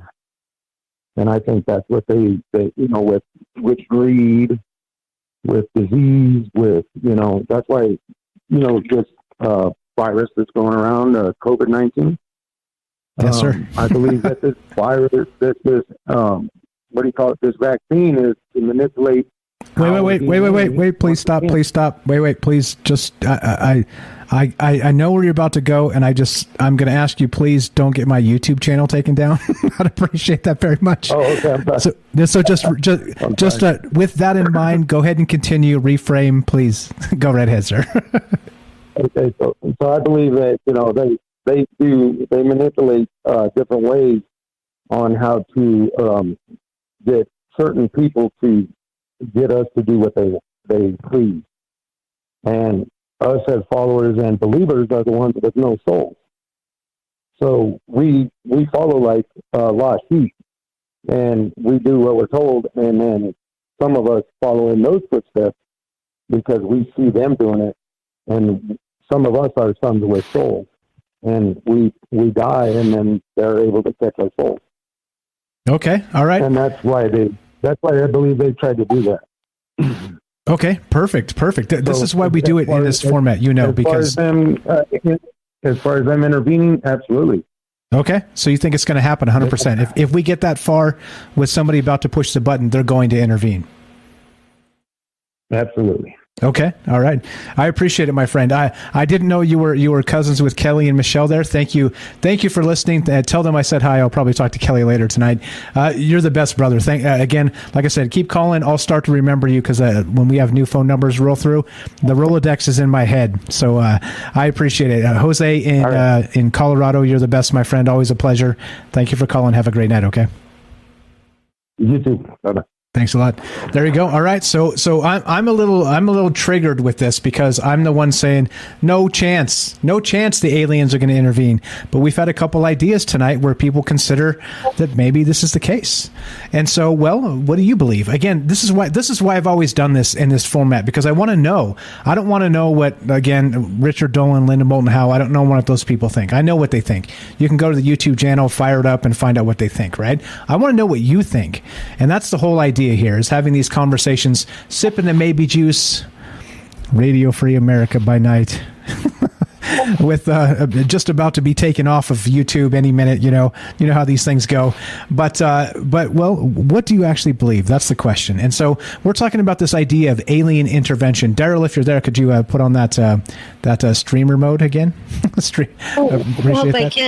hope I can. I think I did. Okay. I don't want to touch anything right now. Do I sound okay? Yeah, you sound great. I just heard the beep, beep, beeps. So as people chat, it just helps cut that out. Just settings, turn on streamer mode, and that will handle it. If you can, if not, that's okay. So I'll go to that. Thank you. We'll get to Daryl in just a second. So what we're talking about is this alien intervention, right? We're on the precipice of this World War III situation going down, or about to go down, they tell us, if you're watching the mainstream media, right? It's all about to go to hell in a handbasket. So the question becomes, right, is this possible that some people have suggested that, no, it won't be allowed. Once somebody's about to push the button, the aliens will come and they'll shut down the nukes. Well, I mean, there's been a lot of talk about aliens, or let's say lights in the sky, actually interested in the nukes themselves, the nuclear facilities. We've talked about this. I've been pretty facetious about this in the past because it's like, wait, why? Why is it even possible? But, well, I don't know. I don't have the answers. Okay. So, all right. Thank you, Daryl. Appreciate that. So the thing is, I don't know. That's the question tonight. Do you think it's possible that the aliens will actually intervene in the event of World War III? So, looking to hear from you, 702-957-1037. Great calls tonight, as always. Let's go to my good friend, Daryl. Daryl in New York. Welcome to Troubled Minds. Thank you, Michael. Great topic. I've been listening to this topic. I listened to an episode on one of these shows where actually a person went to investigate the Foo Fighters, and he had so much information, totally credible. He was like up there in the Army. Had a high-ranking title, and he had to validate pretty much that this is what they were experiencing. Though, at one point there was something that was so unusual that both sides that were fighting each other stopped fighting each other and started fighting the UFO thing. They started shooting at the UFO and didn't shoot at each other. That I found interesting. But I have a list, okay, about these maybe the intervention. If they'd intervened, how come they didn't stop? Like the guy in Korea that was testing the missiles. How come they didn't stop the testing of the missiles? How come they didn't stop something in Fukushima? Or did they fix Fukushima? How come we're not all irradiated by Fukushima? Was that an alien intervention? Then I'm thinking, and also we don't want to damage other dimensions. We don't even know the impact on other dimensions. So I don't think they want us to nuke. That's for sure. They have intervened before. But they didn't intervene at the right time. They didn't intervene when they should have, maybe. Why did they let those bombs go off in Nagasaki and Hiroshima? Exactly. Good point. Good points. They didn't stop that. Now, can they cure us, though? Okay, then I'm thinking this is a bigger reset than we've ever had maybe before. Usually they use fire, floods, little things that would, pretty knock out a lot of the world, maybe even an asteroid here or there. Nuclear, I don't know. Maybe they did use a nuclear, but now we have too many. So are they really? I'm always thinking the elites want this to happen. If they want it to happen, it's going to happen. Do they really want it to happen? Whose side are they on? Whose side is Putin on? And then I'm thinking there's so much mind control. Like people aren't behaving normally lately. Are they being controlled maybe by some kind of interference that we, weren't aware of when we were, recommended certain things to heal ourselves? I'm just wondering, there's some proof, and somebody like in China, they can track every person. This is before the pandemic. They know what everybody's doing. They know when they make a phone call. They know when they go to the bathroom, when they cross the street. That's the kind of surveillance they have. And what kind of control, I was talking about this today, what kind of control can they have? If they can know when you're going to the bathroom, can they control your mind? And are they controlling Putin? Is he not behaving normally? That's what they're saying, that he's behaving a little irrationally. Is he under the control of something other than his normal ambitions? And if so, is he going to be made to press a button if that's what they want? And if it's not what they want, well, will aliens interfere? Will Jesus interfere? Where's Jesus when you need him? That's it. That's a whole nother can of worms, Daryl, and you just got me in trouble. I know. I'm sorry. I had to say something. No, you're fine. You're fine. Just know we are not. We are. I'm agnostic here in the sense that let's hear it all. I want to hear it all. And so there is something to be said for, well, like how come Jesus allowed World War II and the A bombs, right, and millions of people dead, and like children with cancer. You know what I mean? Like there's an argument there. So like I'm saying, I'm not blaming Jesus. Please don't get me wrong. Please, I'm just saying I'm willing to hear both sides of this argument. So okay, so but you've heard a ton of this stuff in regards to not just like the UFOs shutting down the nukes and whatnot. And again, you mentioned Putin may be compromised mentally or some other things. I did a video on that over the weekend. But what's really going on here is, do you think it is possible they'll step in and they'll literally just say no? Like you guys are not allowed to destroy yourselves because, like you said, dimensionally, maybe there's an issue. Maybe there's a connection where when we start doing this and just blowing our own stuff up, that we're also damaging the time space, right? We've talked about time as a flat circle, and so the different time spaces, maybe we leak over. Maybe we cause like irreparable damage to like time space forever. You know what I mean? Or speaking in terms of dimensions and maybe where the machine elves, DMT machine elves live, maybe we start blowing up their place, and maybe they don't like that at all. I mean, maybe that's the case, right? It might cause them a lot of repair work. Maybe their repairman is on vacation. They just know it's the wrong time of the year or the time of the century or the time of whatever. They have a long time. But who knows? I don't think anybody wants a nuclear war, but are we even going to know that we have a nuclear war? Is that going to be something that's created, that we're going to imagine, like they're going to show it go off? They're going to make these great videos. They're going to even show one over your city. Is that going to be a hologram? You don't even know. And are we going to be so brainwashed that we're going to believe it happened? And then all of a sudden, I just read something today that the side effects from nuclear war are mimicking the side effects from other medical interventions. And is that going to be the excuse when people start getting symptoms? Is it going to be blamed on the nuclear war? Just saying. Just read this today. And I don't want to get you taken down, but just a coincidence that this was brought up today. How weird is that, How could, radiation poisoning, mimic some other side effects that people are experiencing today? Very strange, right? Yeah, it's a weird world we live in, and that's why we talk about this stuff. You've been around a minute, Daryl. You've been around on Troubled Minds a minute. So we have a long history of UFOs and like interested in our warfare devices and interested in our nukes and all the rest of this stuff. So what do you give it if you got to give it odds? Let's say somebody's about to smash that nuclear button and just end it all, right? Mutually assured destruction. If they're about to just smash that button, what are the odds you give that the aliens step in and make it stop? I can only hope, I can really hope. I wouldn't count on it, and I wouldn't put my money in the bank on it. I really couldn't. I wish it was possible and probable. And I just pray that and I don't think it's because they want to save humans. I think they gave up on humans. I don't think they could care less. Or maybe if they care, it's just for their amusement. I don't really know if they could care. I think it's the environment of our universe, maybe. I think it's definitely going to have a chain reaction. I think it's definitely power that shouldn't be manipulated. That I think it has done damage already, and I think they don't want any more. And we don't even know the inner Earth. Oops, there goes the music. The inner Earth, they might not want, us to destroy what's inside the Earth, where they live and where the bunkers are. Maybe it goes deeper than that. And if the air above is so below, they're not going to want to be living down there. It's going to make it all messed up, It's going to take a zillion light years, to get back to where it was. The halftime of these, nuclear explosions are pretty big, Yeah, definitely. We're out of time, my friend. Daryl in New York. She's got a YouTube channel. Check it out. Links in the description. She sings in, I was about to say Spanish, French, and English. Thanks, Daryl. You're the best. We got to go. Talk to you soon. All right. Thank you. This is Troubled Minds on Michael Strange, 702-957-1037. Alien intervention. Does this make sense? Don't go anywhere. More after the break.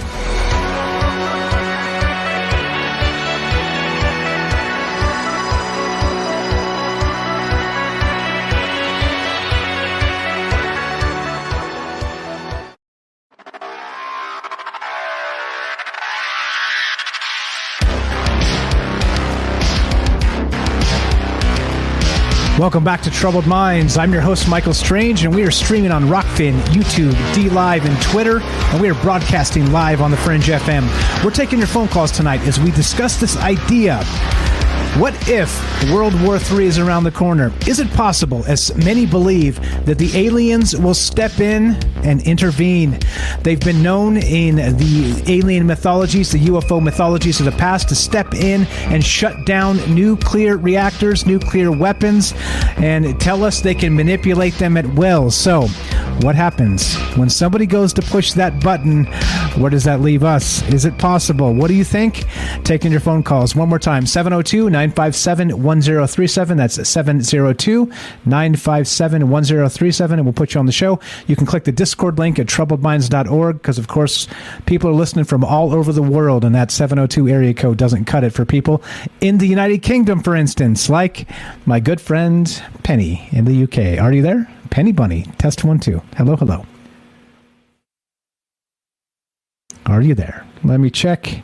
Oh, no, she bumped out. There you go. Penny, test 1 2. Are you there? Penny. Hello, hello.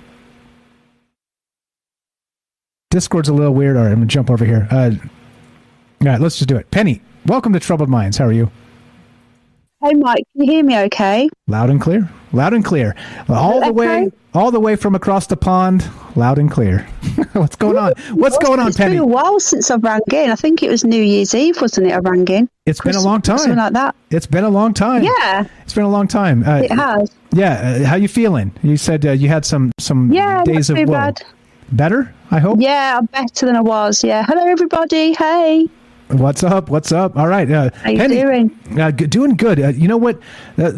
How crazy does this sound? Do you think it's even possible, this whole talk of nuclear war? And I saw what you were saying in the chat there about some other stuff. Please don't get the YouTube channel. Take it down. I know you know what you can say. Don't worry, Mike. I am not going to say that. Okay. I know you know what you can say and what you can't say. Oh, but what about this idea of this alien intervention? We go from this pandemic, like the news cycle just seamlessly transitions to World War III. Now, we're just speculating here. If that's the case, do you think the aliens, whatever they may be, actually have the ability to step in and stop it? And will they? That's what's on my mind tonight. What do you think?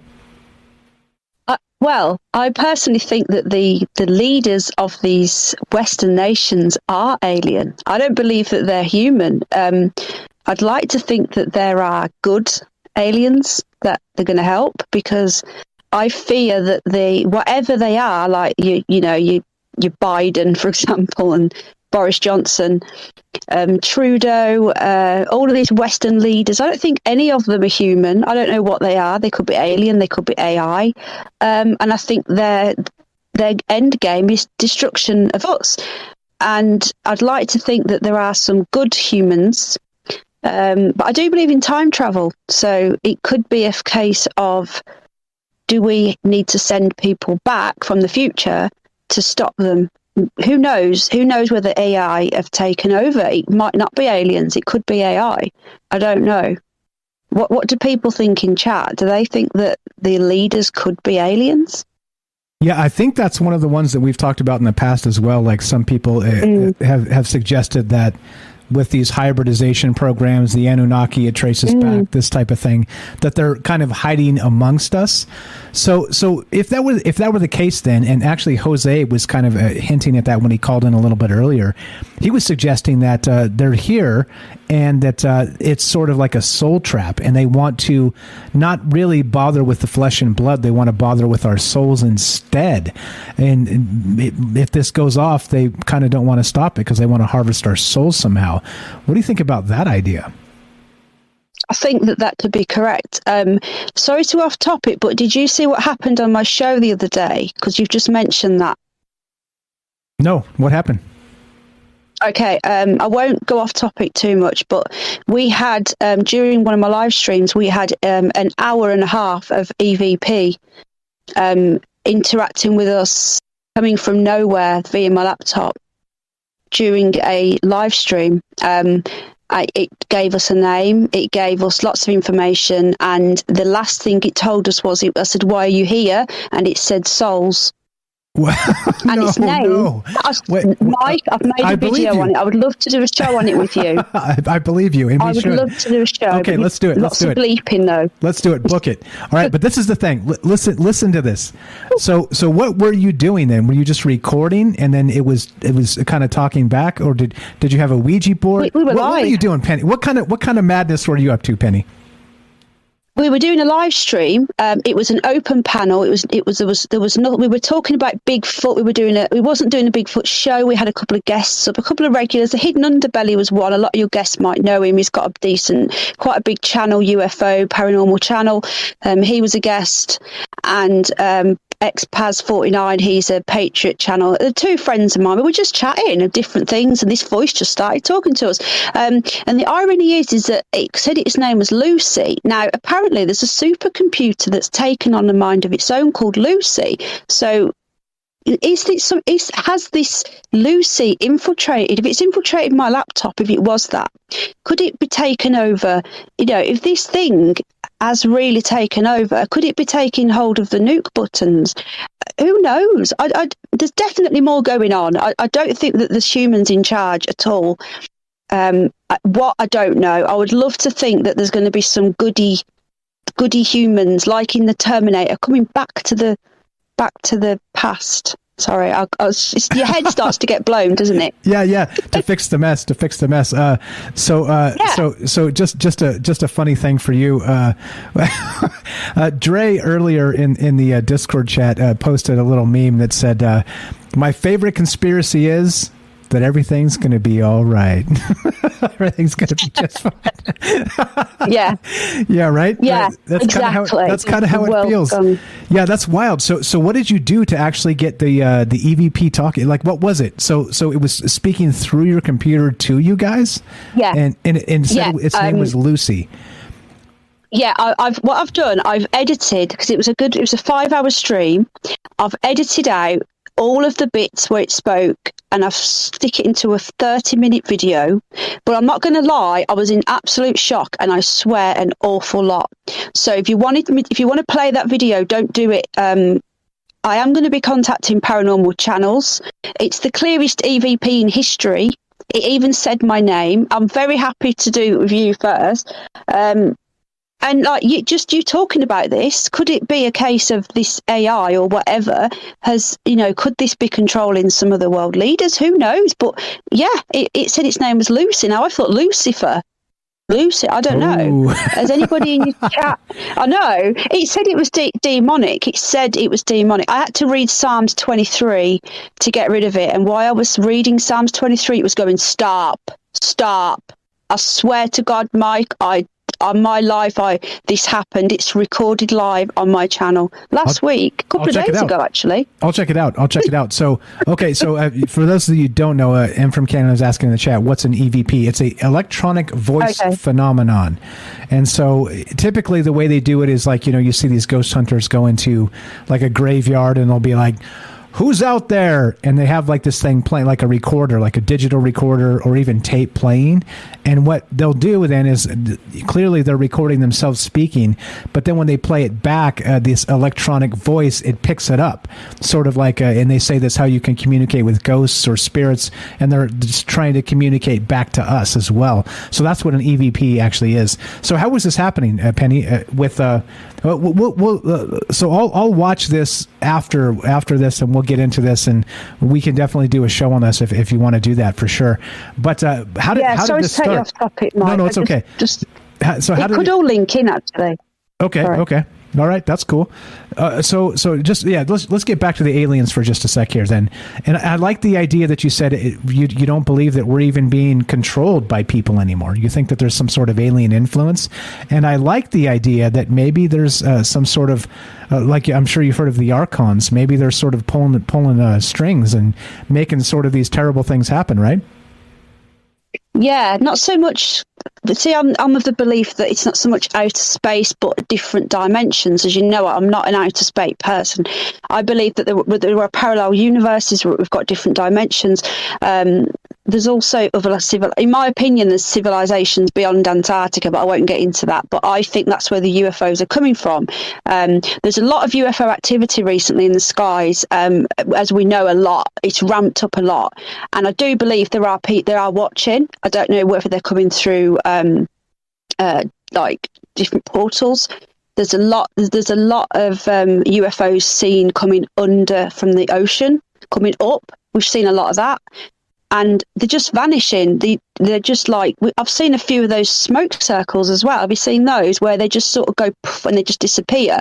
And I think they're coming to, I do believe that there are people watching what's going on. And if you want to get into the conspiracy of it, when Trump got in, a lot of people said that he was a time traveller. Do you remember? And he was to stop World War III because of his ties with Russia. And then lo and behold, people were laughing at that. Trump gets out. We got the dead guy in, and now we're feuding with Russia. So maybe Trump really was a time traveller. Baron Trump from 100 years ago, coming to save the world. That's right. That's right. The Trump time traveler stuff. Maybe it's time to revisit the Trump time traveler stuff in light of recent events. It could well be. Because it worked, whatever he did, because it didn't happen. But I feel for Putin. I don't want to get into the politics of it, but I think that anyone who's been attacked by everybody and he has got a right to a voice. And we've been censored here. I'm not even allowed to watch RT on my YouTube. Do you know that? Yeah, they've taken it down from almost everywhere. Even RT America, Lee Camp is infamous here for doing like RT stuff. I'm sure you've seen him. They canceled it. It's literally just canceled. Yeah, and so I don't know. It's a crazy time. I can't even watch it on YouTube though, Mike. I can't watch the YouTube channel. It says this is not available. They've blocked it from my country. I cannot watch. I think us too. I think it's literally been canceled the world over, and there's just very few places still where they're leaving it. Yeah, crazy stuff. Penny, you were the best. VPN, folks. Sorry, go ahead. So just get a VPN and then you can be anywhere in the world. But yeah, I do think that there are powers that be, and I don't know who goodies and baddies are, but I do feel that the globalist, the elite, your Bill Gates and who are these people, I do believe that they are not human. But again, they could be AI from the future. They don't necessarily have to be another race. They could be AI. And it does this feed into the Skynet and the Lucy supercomputer that apparently is taken on its own. They tried to shut it down, and apparently it's took over. And this is a bit weird. What happened to me? Could it all be linking in? Could Lucy be getting into everywhere now? Could we all be getting Lucy talking to us? And could this press the button? I hope not. Could Lucy be the one to press the button? You don't know, do you? Oh, you don't know. No. Penny, we got calls behind you. We got to run. I'll get off. Anyway, get with me, and we'll set up that show. Absolutely, okay. Yeah, definitely. I've got my Discord. I've just got a little one just for you. I've got rid of my. They got rid of me off Discord. They threw me off. They said I was too truthful. So yeah. Anyway, I'll message you on Facebook or Discord, Mike, and we'll get that set up. And thank you for having me. And goodbye, everybody. Take care. Always a pleasure. You're the best. Penny Bunny here. And you, Mike. Give her a follow on YouTube. Links in the description. Scroll down. Actually, I'll get her channel and paste it in the chat as well. Thanks, Penny. Curious Bunny, I'm doing all this on. So if you want to just put that one in. Which one? Thank you, Mike. The Curious Bunny is where my paranormal stuff is. Okay, you got it. Thank you so much. Appreciate the call. Thank you. Thanks for hanging out. Thanks, Always Mike. a pleasure. Take care. You too. Bye. You too. Good Bye. evening. Good morning. All right, so we're still talking about this idea of alien intervention, right? Given the jitters of World War III and the rest of this stuff actually going on, is this real? Is this fake? Is it somewhere in between? Do you think the aliens will actually step in and do something, or do you think this is all just a bunch of hogwash, or to make it radio friendly? You know what I meant to say? Is this BS? Everybody give Penny a follow. I'll get her YouTube linked. If anybody could drop that in the chat, I appreciate that very much. I got phone calls to get to. Let's go. 702-957-1037. Alien intervention. Does this even make sense? Let's go to Jack in Oregon. Welcome to Troubled Minds. Go right ahead, sir. Hey, Mike. What's up? Happy Monday. What do you think, man? Am I off the rails this time? Have I done it, or do you think there's something to this? No, I think you pinpoint spot right on. The way I look at it is, and I hate to break it to everybody in like Twitter or whatever that thinks that aliens are here to save us, but the way I look at it is that according to our history, people have existed for hundreds of thousands of years, and all of a sudden we had the Industrial Revolution, and then we had the computer revolution. Now we have the information age. And I just have to say that, what are the chances that people came up with nuclear weapons by themselves? Yeah, I don't know. That's a good question. I think this is there's a lot to this in that some people believe this is real and they're going to stop us, right? But some people are like, come on now, like this can't be true at all, can it? I don't know. Go ahead. My main point is that the span of time when all this new stuff started happening is a very small slice. So I'm just saying, like, it's very probable that the person who comes up with the solution is the same person who came up with the problem, you know? oh, that old trick. Yes. Right. Of course. Yeah, it could be. It could be. So that makes me a little bit leery of just like, praying to the aliens or anything like that.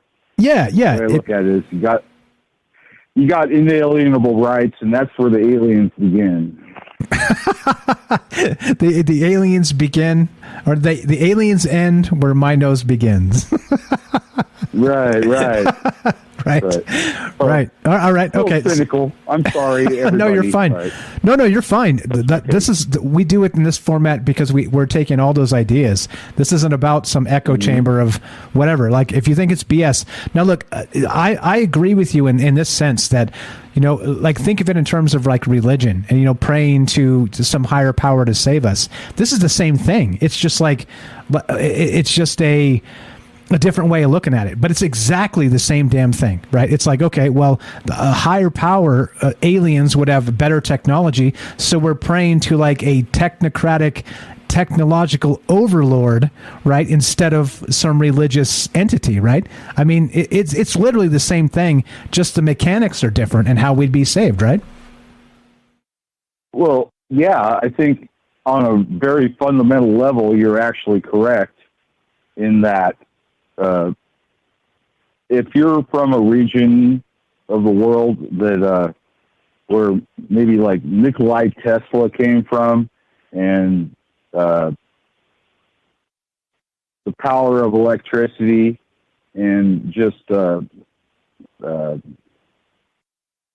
I think that if what you said earlier was propaganda, I think that's pretty dang good propaganda, because that's regional and might actually be happening. As far as I know, I don't know anything. I'm not in contact with that world over there. You get what I'm saying? The people that are there, if they pray and stuff, and then bolts of lightning come out of the sky and that kind of thing, sure, why not? I'm down. Yeah, hey, if you can bottle that and show me how to do it, I'm with you. Let's do it. Let's bring Zeus back. Let's do this. Let's do this. That's exactly what I'm saying. Anyways, have a good night. You're the best. You're the best, bro. Jack in Oregon, appreciate the call. Always a pleasure. Thanks for calling in, my man. Yep. Easy as that. 702-957-1037. That's 702-957-1037. We got one call to get to as we go tonight. We're still taking phone calls. 702-957-1037. Listen to this. This is where we started tonight. This is actually a situation where that's right, you got it, in Ukraine they say that UFO unleashes lightning attack on Russian tanks after Ukrainians pray to God, and that's what Jack was talking about there. Let's play this clip real quick, and then we'll get to this call and then wind this up. A pillar of fire at night and confused Russian troops. It has some asking, are Ukrainians receiving heavenly help? On this week's episode of The Global Lane, CBN's Ukraine director explains although his fellow countrymen are showing incredible strength and resilience in the war with Russia, they're also seeing some divine intervention. How have you seen God intervene on behalf of the Ukrainian people? What do you know? What can you share? And he picks up his phone and he calls his father. He says, "Dad, you have to pray right now. We're in a situation." So his father, he rings to other members of the church. They start praying. And then later, son gives a phone call and he says, there's some miracle happen. It looked like some spaceship, like there was like an attack from the spaceship. There was some kind of a lightning was starting shooting from the sky, and like sparks were like spreading everywhere. And then on the morning they've discovered that the whole machinery was destroyed. So they, like, all of those soldiers, they thought maybe it was done by some kind of a weapon that we didn't know about, or it was just God's intervention. All right. UFO, God's intervention. Let's go to, I'm not sure who this is. Welcome to Troubled Minds. What's your first name? Where are you calling from? Hey there, Mike. This is Brandon from Fort Worth, Texas. Brandon in Texas. How you doing well. Go right ahead. We're short on time, so I'm going to give you the option to stay over because we go a third hour. But go right ahead. You got about 2.5 minutes, and if you want to wait for another couple after that, we'll hold you over. But go right ahead. What are your thoughts on this? Okay. Well, all right, sure. Yeah, I'll see how much I can get out. So everybody, or not everybody, but a lot of people are, they're listening to people like Dr. Stephen Greer and his colleagues.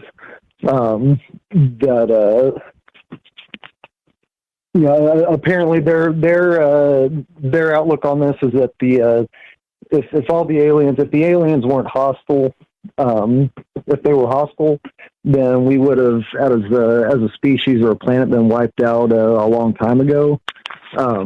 However, I think his thinking is a little bit flawed in that.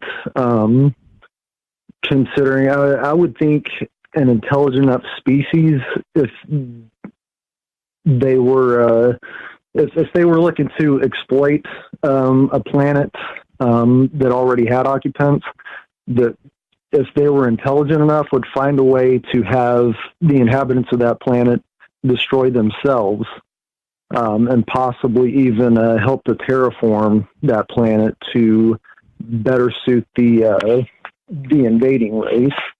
Right. So they would bait us to do this, right? In the way they wanted it to happen, right? Exactly. Like I think Jack was saying, how could we have came up with nuclear weapons all on our own? Humans have came up with pretty impressive feats, but there's a lot of things that's just sort of are falling into play that just makes it seem like something else is going on behind the scenes, that somebody else is pulling the strings here. So I'm with you. We smell a rat. We're out of time. You want to hang?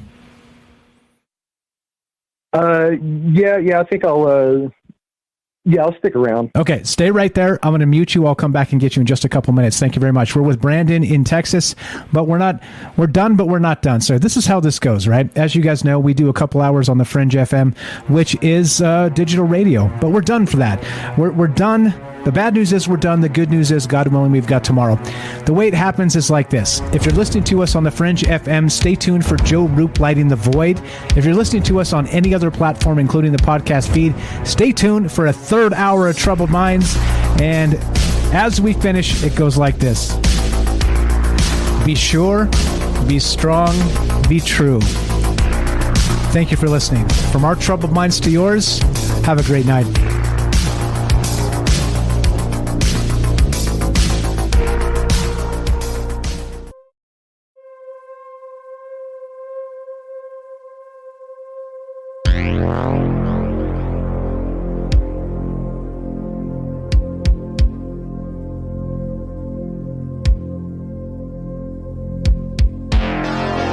right, what's up? More Troubled Minds coming. Look, this is usually where we take a 2-minute break, but we've got so many phone calls. Phone calls are coming hot and heavy. We're still taking your calls. We're gonna skip the break. We're gonna just go, and then if you guys are jumping on later, and we can, I'll sneak away and we'll do it from the bathroom or something. At 702-957-1037. That's 702-957-1037. We'll put you on the show. Easy peasy as that. Click the Discord link at troubledminds.org, and we'll do it. We're still talking about this idea of alien intervention, right? Meaning that if World War III is about to happen, somebody's going to smash that nuclear go button. Are the aliens going to intervene?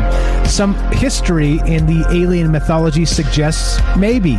Ancient astronaut theorists say yes, but I don't give a shit what they say. I care what you say. What do you think?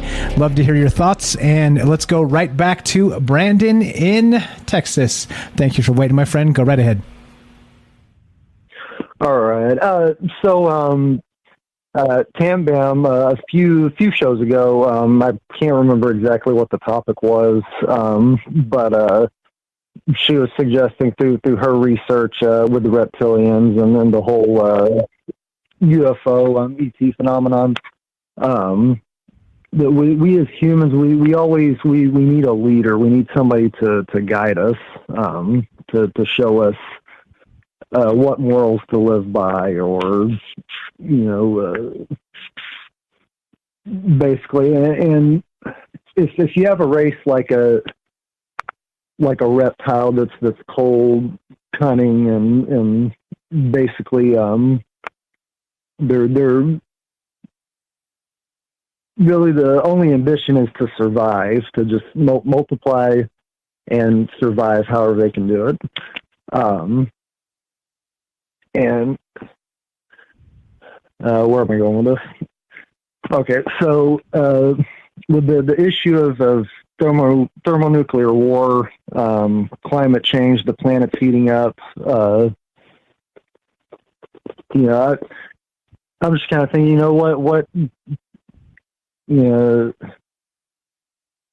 what better environment to suit a reptile than, a desert. Like a nuclear winter desert? Yeah, I don't know. I mean, apparently they live underground, according to a lot of people.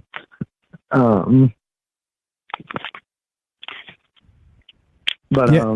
No, I'm with you. I want you to understand too. I laugh because it's something I hadn't thought of. But yeah, I'm not laughing at you, I promise. So right, yeah. I mean, I laugh at this stuff all the time, having different epiphanies and stuff. And okay, all right.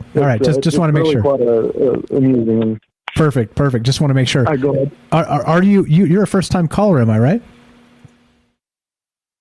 Yeah, I've been listening to the show for a while now. There's really some great material here. A lot of brilliant minds that like to call in.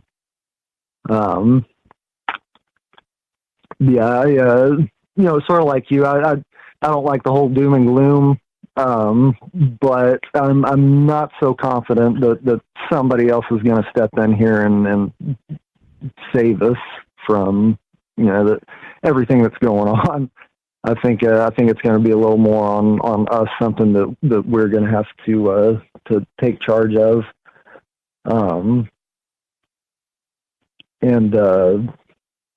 Somebody asked me not long ago what the root cause of war is. And I can't really say for sure. I think really the cause that I've been able to get to is maybe the root of it all. And this it may be a little vague, and what I'm going to say is not, I don't mean in any derogatory way or meaning any offense to anyone, but I think the biggest problem as a species that we have in terms of the cause of war and violence is spiritual retardation.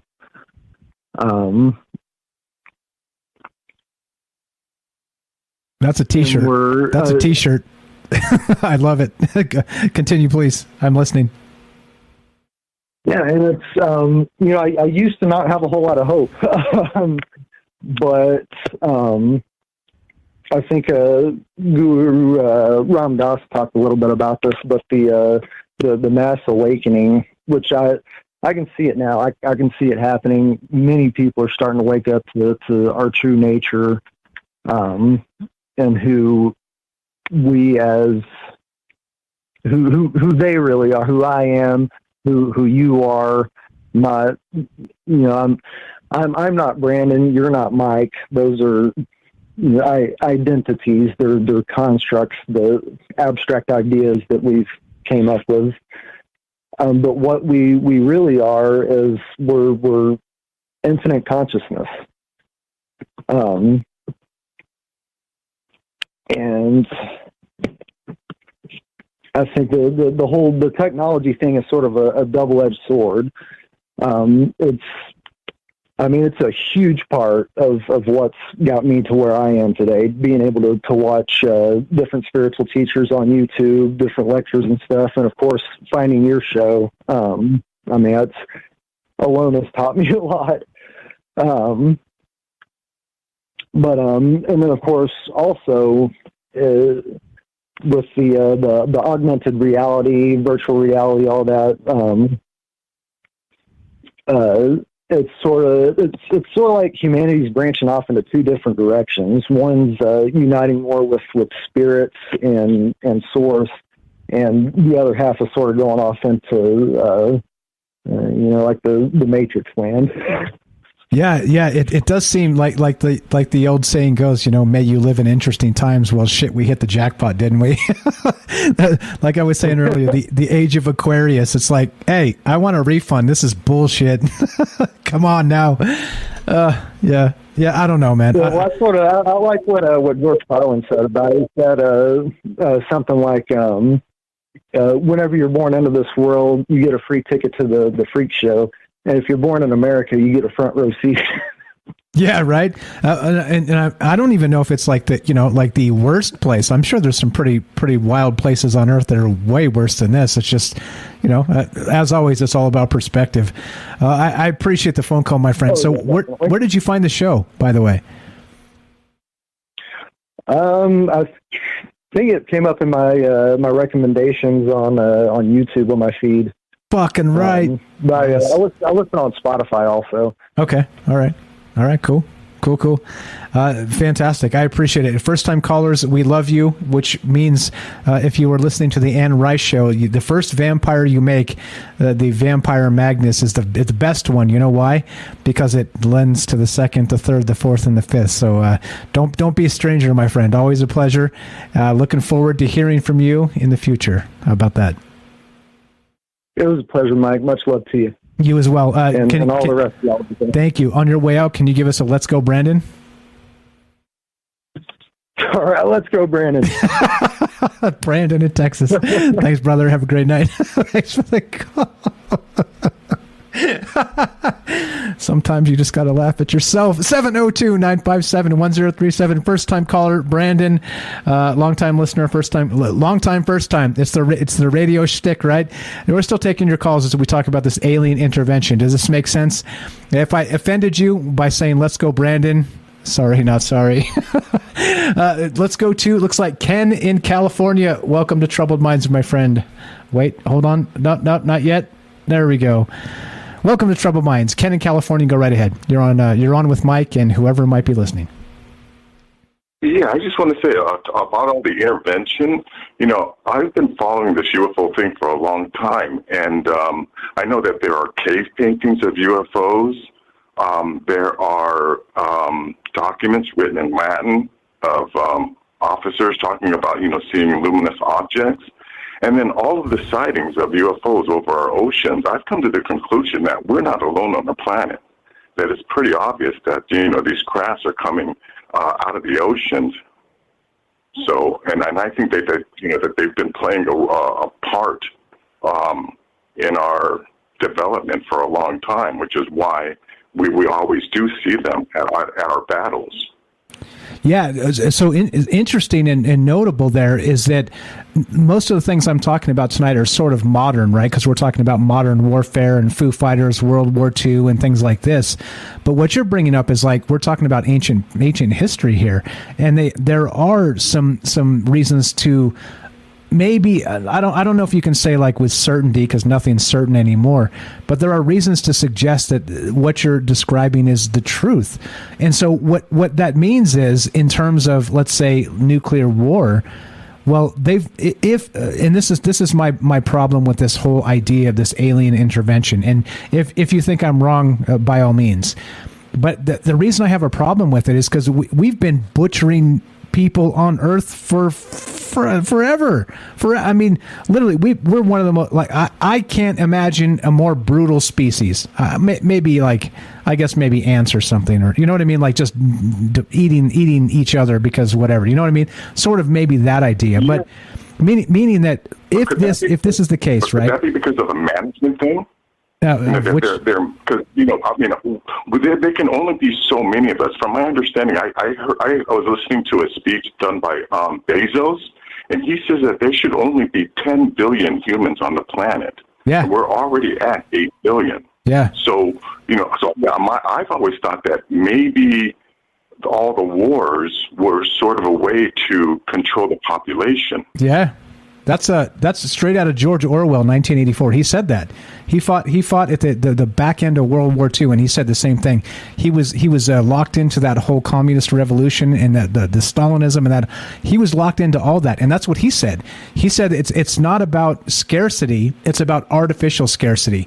They could build food and shelter and things like this, crops and the whole deal, and feed people, but instead they build bombs and planes and all this other bullshit. And so we end up, like starving and getting bombed. It doesn't make any sense to you? I mean, as a sane person, it doesn't make sense to, does it? Well, I've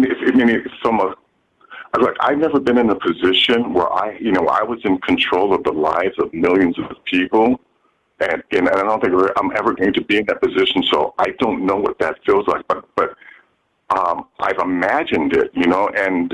Yeah. Sometimes I think, leaders have to make tough decisions. And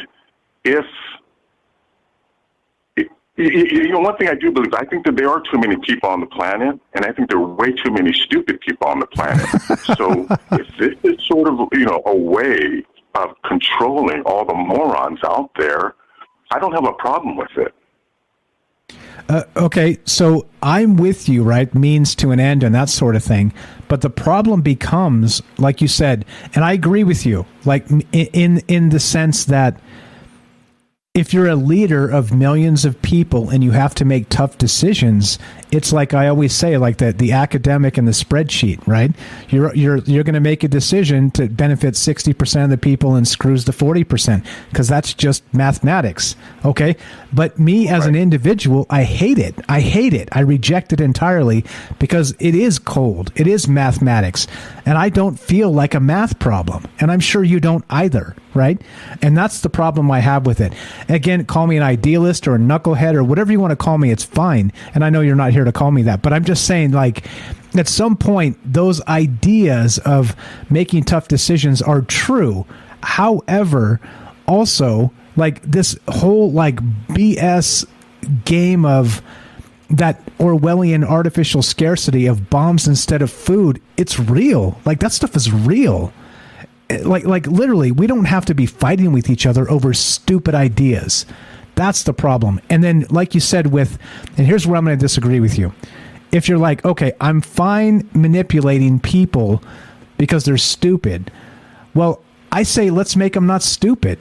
Let's build crops instead of bombs, and schools instead of military camps. And let's make people not stupid. You know what I mean?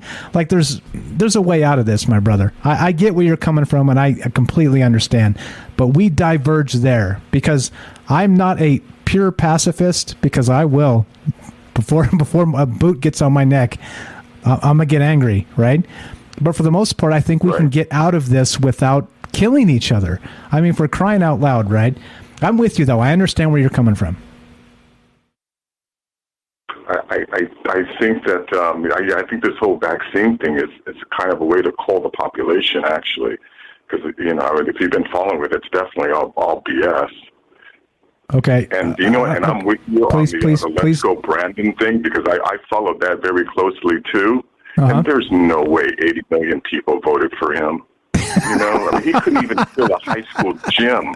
And people that did come to those high school gyms, he was telling them, "I don't work for you," or he was telling other people, "Go vote for the other guy." So there's no way. I mean, Bernie Sanders was filling stadiums. Yeah. And so was Trump, for that matter. Yes. Trump, they were filling stadiums. Yes. Biden couldn't fill a high school gym. Yes. And neither could Hillary Clinton, for that matter, because they all cheated too. Yes. But anyways, we're getting off topic. We're off topic, and don't get the YouTube channel taken down. You're dancing on some things that'll get us taken down. So let's say theoretically those things have been said. Yeah. You're the best, bro. You're the best. What else you got for us? Back to this alien stuff. So do you think that at some point these aliens, so we discussed when you first started here, that the aliens have been around for a long time. Let's call that the premise. So then, do you think at some point, let's say World War III is about to happen, somebody's going to smash that nuclear button. Do you think they'll step in and stop it?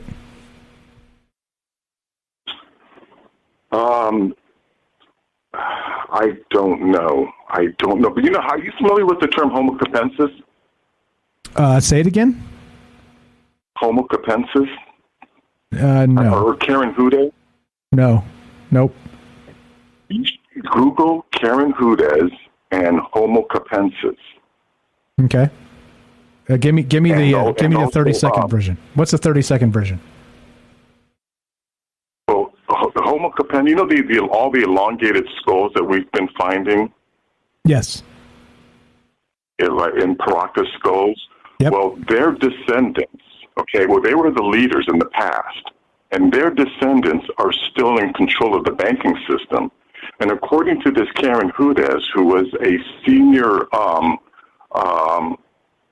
lawyer for the IMF, a senior counsel. She was senior counsel for the IMF, right? She uncovered some malfeasance with some money, whatever. She tried to explain it. They ended up firing her. So then she came out and revealed that there's a race of humanoids called Homo capensis who actually run the banking industry. And these are the descendants of the people with the elongated hands. And if you look at a photo of Jacob Rothschild, you can see that he has an elongated head. I know who you're talking about, and I'm thinking, and he does look like Mr. Burns from The Simpsons. Totally. Yeah, if you really look at his head, you can see that, he has an elongated head. And then if you also see other of the quote-unquote elites, like look at John Cornyn, look at his head. He's got that super long forehead. Which goes back to the whole... The Egyptians and Akhenaten and the whole thing, right? Yeah, man. Yeah. I don't know. I don't know. Like if I profess anything as truth, they're going to take me down and say this guy's a quack. So I have to say, let's say a healthy dose of maybe. How about that? You okay with that? Yes, I'm good with that. Okay. Let me ask you before I let you go. How did you find our show? It came up in my YouTube recommendations. Nice. They're actually recommending it. I can't even believe it. I can't. Hallelujah. I can't. Years and years of work, and they finally start recommending the show. YouTube generally doesn't recommend UFO stations. I've noticed that they really downplay that. Yeah, exactly. We've been fighting those algorithms for the entire time. The first month we did this show, they demonetized our channel. Month 1. Right, we're 4 years in April, so it's like you can beat it. You just have to. It's like pushing a mountain up a mountain, and here we are. I appreciate you, Ken. Thank you for listening. Thanks for calling. Look, we go Monday through Thursday, 7 p.m. Pacific. You're welcome anytime. You are welcome anytime. Give us a call. Sounds good. Will do. Appreciate it, brother. Have a fantastic night. Thanks for the call. There we go. Easy as that. If you want to be part of the show, we're still taking your calls. Alien intervention, does this make sense to you? I don't know. And I think, there's some different ways to look at this. First, you could say, Mike, you're stupid. There are no aliens, and that's fine. But then you could also say, well, okay, yeah, like our good friend there just said, I can't remember his name because hold on, let me, damn it, Ken, I think, Ken in California. He just said, hey, look, they've been here for a long time. There's some evidence to suggest it.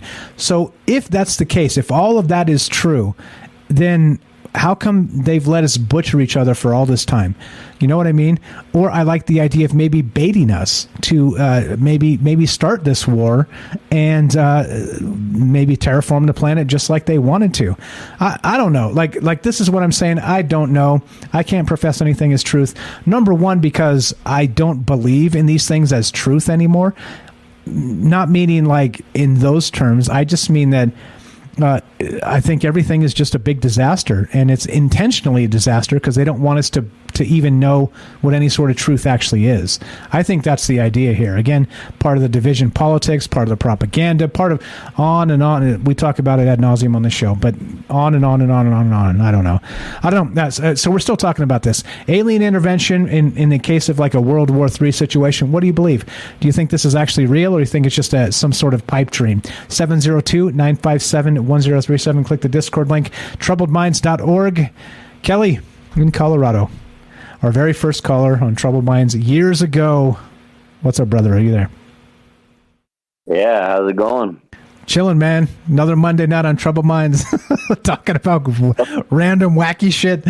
What do you think, man? I'm sure you've thought about this. We've talked about this stuff in the past with the nukes and the aliens and shutting these things down. What do you think? You think this is a bunch of BS? And by the way, before you start, give me like 90 seconds. I'm going to put you on speaker, but I got to hit the restroom because we skipped a break. You okay with that? Yeah, I got more than 90 seconds. Okay, roll it. I'm going to 3, 2, 1. I'm stepping away. I'll be right back. I got you on speaker. Go right ahead, sir. Okay, so I'm going to go back to a couple shows ago where we were talking about like the galactic web, right? And each sections of these, the galaxies all connected. And in each section of the web, you have those little nodes where some of these webs interconnect, right? And each one of them are a reality, just a reflection of all, right? So if that's the case, right? So I'm looking at this whole nuclear war thing. So if that's the case, even through history, right? Even if this goes back all the way back to the ancient wars of all the ancient times, I'm going to go into that as well too. But we're shaking that web. We're creating a vibration, which if we're affecting other parts of this universe, and this has also been talked about in throughout the UFO ufology, is that once we started detonating these weapons, shaking that web, just kind of like how a spider or a bug jumps in there and shaking that web, it's gonna attract all these other species from the other galaxies, because they're wondering, that's a very powerful weapon. Actually, those weapons, they're called different things in different times, in different times of history on this planet.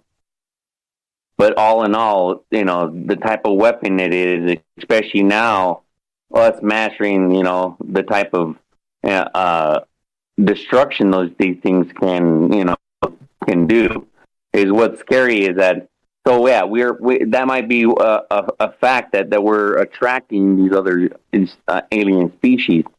Now, some of them probably don't want us playing with this shit. You know what I mean? Because we shouldn't be destroying each other in the first place. And if that's the case, that's where you have like these UFOs flying over and nuclear power plants, over nuclear warheads that were underground, and they shut them down. I don't know. That could be one or two things. That could be like we're talking about these these species don't want us, destroying each other, but not in the fact that they're saving us, just the fact that they don't want us, shaking this web again and showing, that is a reflection of these other, these other web. That's like showing more destruction. I'm pretty sure there's other elevated species more than you hear than we have on this planet, and this maybe this section of the universe, right? Yeah, I'm with you. I was here for most of that. No, and I like your way of taking this into that Indra's web idea, where if in terms of, let's say, splitting the atom, right? In the terms of like this nuclear weaponry and this whole idea of UFOs sort of being interested in that technology, like we don't know actually how that really translates to, let's say the next world over, meaning, we know even, scientifically they've said that, hey, there's something here, right? It's not just us in the same space, whether it's time space, whether it's going to be, multiverse stuff, whether it's going to be dimensional stuff, or, however you want to quantify it, there's something that shares this space with us. And maybe that whole idea of splitting the atom and destroying like this like an actual weapon of mass destruction in those terms does shake that web, that Indra's web, those jewels that reflect off of each other, and the whole thing is affected. In which case you would expect, right? If they're here and they've been here, they don't want that, right? Like, again, back to the Starfish Prime, Tom DeLonge said, we were knocking accidentally invisible UFOs out of the sky with nuclear weapons, right? Because they didn't know we were about to do it. We didn't know they were there. Bam, UFO crashes. They crash, right? So I don't know, man. There's a lot to this. I do like how you're angling it and that everything is connected. And so these destructive things we do end up shaking the whole the cage, right? Wild stuff, man. Great idea. Yeah. I mean, because you have like, all right, we'll give in, especially, and I'm going to kind of go into what Robert's theory was. Sure. Right. So you have instances of Valiant Thor. He was from Venus. He looked human, but he had a different, like, the story is he had like 6 fingers on each hand, right? That whole thing, right? But then you had like the Palladians, the Billy Meyer story, right? Where these, people say the Palladians, they more or less look like human, or human species, right? The Indian gods, the flying, the Vimanas, right? Those were and some of them look the human, human, but with different colored skin. But then, they had the whole pantheon, kind of like with the Egypt and Samaria, where they have different animal and crossbreds, right? But if we're talking that we're this section, maybe the section that we're at of the universe, maybe they all look, they have that human species look. Even with the elongated skull, like what's the name was the last caller was talking about, Ken. That the one from Peru, they're alien or they're human, kind of, they're bipedal, right? They walk on 2 legs, they got 2 arms. They don't have 3 multiple ones. They look like a human, right? So the whole prison planet thing was that Robert was talking about. I mean, I don't kind of believe that, if that's the case, that, they're from the universe, and they're bringing here on the prison planet. Maybe that would be only the case if they all look like, a human species, right? Kind of a bipedal human species, like kind of like what we're talking about, or what we look like, or somewhat what we look like. That's the only possible way it'd be a prison planet for me to think, because if you're tagging the worst of the universe, I'm pretty sure there's more than what we look like, But like if we're just part of a section of the universe that only look like humans or look like what we look like, and then different parts where we have like reptilians or these grays or whatnot, not just a part of a, we're not talking just a planet, we're talking like a whole section and an area of it. Maybe that's the only case that I would believe that could ever be quantified as a prison planet. Yeah, well, also what Robert was saying too, like if we are as special as we believe we are, like sort of solar system wise, maybe not unique in the universe, but maybe like special, right? Then you would expect we're sharing the space with other entities. Again, we've talked about this ad nauseum on the show for years, you and I, that we're kind of not qualified to make those calls as people because we can see like a fraction of like the actual visible light spectrum, right? We can hear only a fraction of the audible, audio. Like, so we're literally like working on, just like archaeologists and anthropologists, we're working with like 1/10 of 1% of all the actual data we could. And so in those terms, like, we're not qualified, right? We're just not to like make judgment calls on God or aliens or any of this, because clearly in those terms, those entities or whatever you want to call them, they would be able to process way more information than us. We're knuckleheads. Like, as great as we think we are, we're also very, very limited, right, in our scope and understanding of what the hell's really going on. So, I mean, yeah, bro, I don't know, man. I don't know. Like, does it bother you, though, when, like, it bothers me a little bit when people say, oh, don't worry, right, the aliens will stop this. That bothers me, because it's like, wait, like, doesn't that mean that we're just throwing the whole, us being responsible for ourselves just down the drain, and like praying that, some shit will go, go the right way because somebody will step in and save us from ourselves. You know what I mean? Does that bother you too? Yeah, I mean, I'm gonna go ahead and with right here. I'm gonna go on and we're gonna go ahead and call this the maybe juice, sure. Right? But this is one of the theory that I have. Okay, sure. So this whole thing with the weapons and people saying that they're gonna step in, and here's the case too. It's kind of like with what's your name was talking about earlier, when they didn't stop Hiroshima or Nagasaki, because I've been to those places. When I went to Japan, I seen that through history. I went down to the museums. That's pretty crazy. They didn't stop any of that. They didn't stop any of the testing.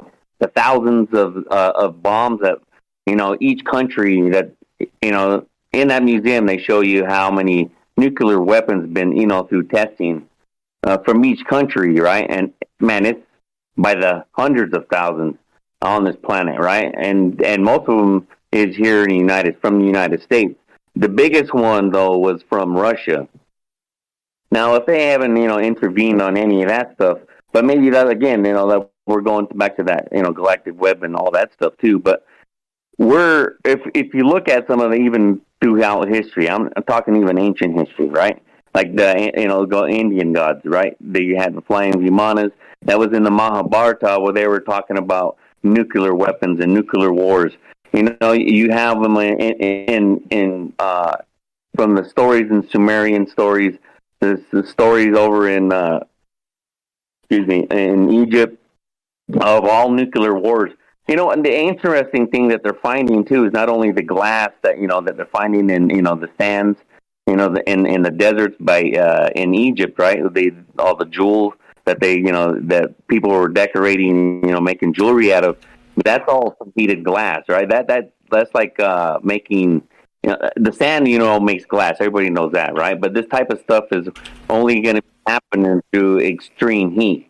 You have rocks over in Peru too. Like, I've been tracing this for a while, where all these other people, they do a lot of where some scientists believe that it was maybe a solar flare that came through and burnt. But I say it was an ancient nuclear war that was happening, because you go through like I said, through the ancient stories, and they're all talking about this.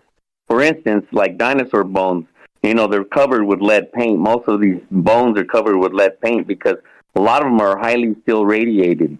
A lot of the ancient, the bones that they're finding is, is highly radiated, so they have to paint them in these museums, right? So, and then you look at even through, on different planets. So you look at, if we're talking about Mars, they're talking about those nuclear areas that they finding that chemical, right? From only gets caught. It's a natural thing that's in the universe, but that type is only caused from a nuclear explosion. And those areas were like on Sidonia Mesa, you know, where the pyramids and the face and everything's at, and the Galactus Chaos. Those two areas where, you know, you'll find those even impressions of what they look like. They think a nuclear war bombs went off, right? So, I mean, I don't know, man. I look at some of that stuff, you know, and some of these, you know, they talk about even if you go into, like, you know, the religious, like the Christian Bible, they talk about like Sodom and Gomorrah, where they were, you know, destroyed, not to look back, you know, they turned into ash. But the thing about it is like, even like these ancient buildings where I'm talking about, you know, you'll find it in Egypt, you know, you'll find it in Peru, like these ancient buildings where some of these highly advanced stone cutting or masonry that was going on. That's where you kind of find some of these, you know, destructions of these stuff. Maybe they were, you know, obviously if they're going to war, you know, like the ancient Sumerian texts we're talking about, then, or even ancient, you know, Indian texts, you know, in the Mahabharata, they're talking about, you know, they call them different things too. You know, there's different weapons that they call them. And in Sumerian stories, they call them the weapons of terror. And each bomb, they were a nuclear weapon or some type, but they were just, you know, they had like the poisonous gas. Skin were melting off, you know, kind of like the things that was happening in Japan when we were, you know, same thing. We dropped the same, you know, a nuclear weapon like that. I mean, it's played over and over. So my theory is that, you know, and it's like the Sumerian stories, is that the human race, when those so-called gods or alien species were going to war with their brothers, and, you know, that's what it was, is, you know, cousins were fighting each other, Enlil and Enki's, you know, families. When they were battling, they were including the armies of the humans into their game or their wars. And it's been going on for a while. I mean, throughout decades. That's why you hear, like that other caller was talking about, how they, you know, see UFOs or intervention throughout history, is because of that same reason, is because it's still going on, I believe. You know, that's where you're getting these people that, kind of like what Penny Bunny was saying, they're not human. These things are been, you know, they're obviously, we're included in their war. We're part of the game, or, you know, of their army. That's how it's happening. And, you know, that's, who knows what's going on. So go back into the Russia thing, you know, that's kind of like where, you know, the Siberia, I don't know if anybody's heard about this. They're called the cauldrons in Siberia, where these things that would come up out of the ground in these swamp areas, and were taking out, like, you know, incoming, like, asteroids or something. There were some people, the ancient people, thought it was like a protector of Earth, but they're these metal cauldrons. So these scientists, even in the like 50s and 60s, they went down in there and they found that area, and there's like these weird impressions into the ground where, you know, they even hit the top of it, and they could feel, you know, hear like a metal sound. And, you know, some people got sick and stuff too. But, you know, if that's the case, you know, you go into ancient stories too, you know, where the ancient giants of Russia, the Kurgan, you know, that could be part of another, you know, that whole story of the giants, you know, where, you know, I could go on, man. It's pretty crazy, you know, that whole thing of the intervention. I don't believe so. We're part of the war, man. They're not going to give a shit. Yeah, right. Go ahead.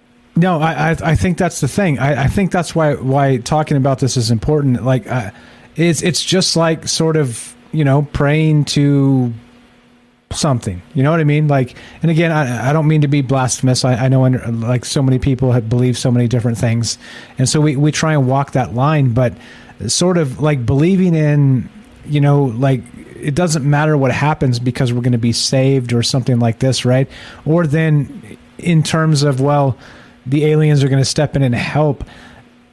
Again, like it kind of it grinds me a little bit, grinds the gears, because no, like we're responsible for ourselves, you know. Like I've lived my whole, you too, you know, we've lived our whole life responsible for ourselves, and I'm not saying just us, clearly everybody else out there too, but right, like you take that responsibility or you don't.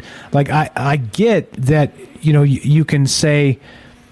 and I feel this way. I do. Be unafraid, because like we've talked about this. What are we traveling? Actually, I'll go to the Discord and pull this up exactly. I got this pinned, and we can say exactly what Kelly dropped in the thing a long time ago, and pointed me toward this. One sec.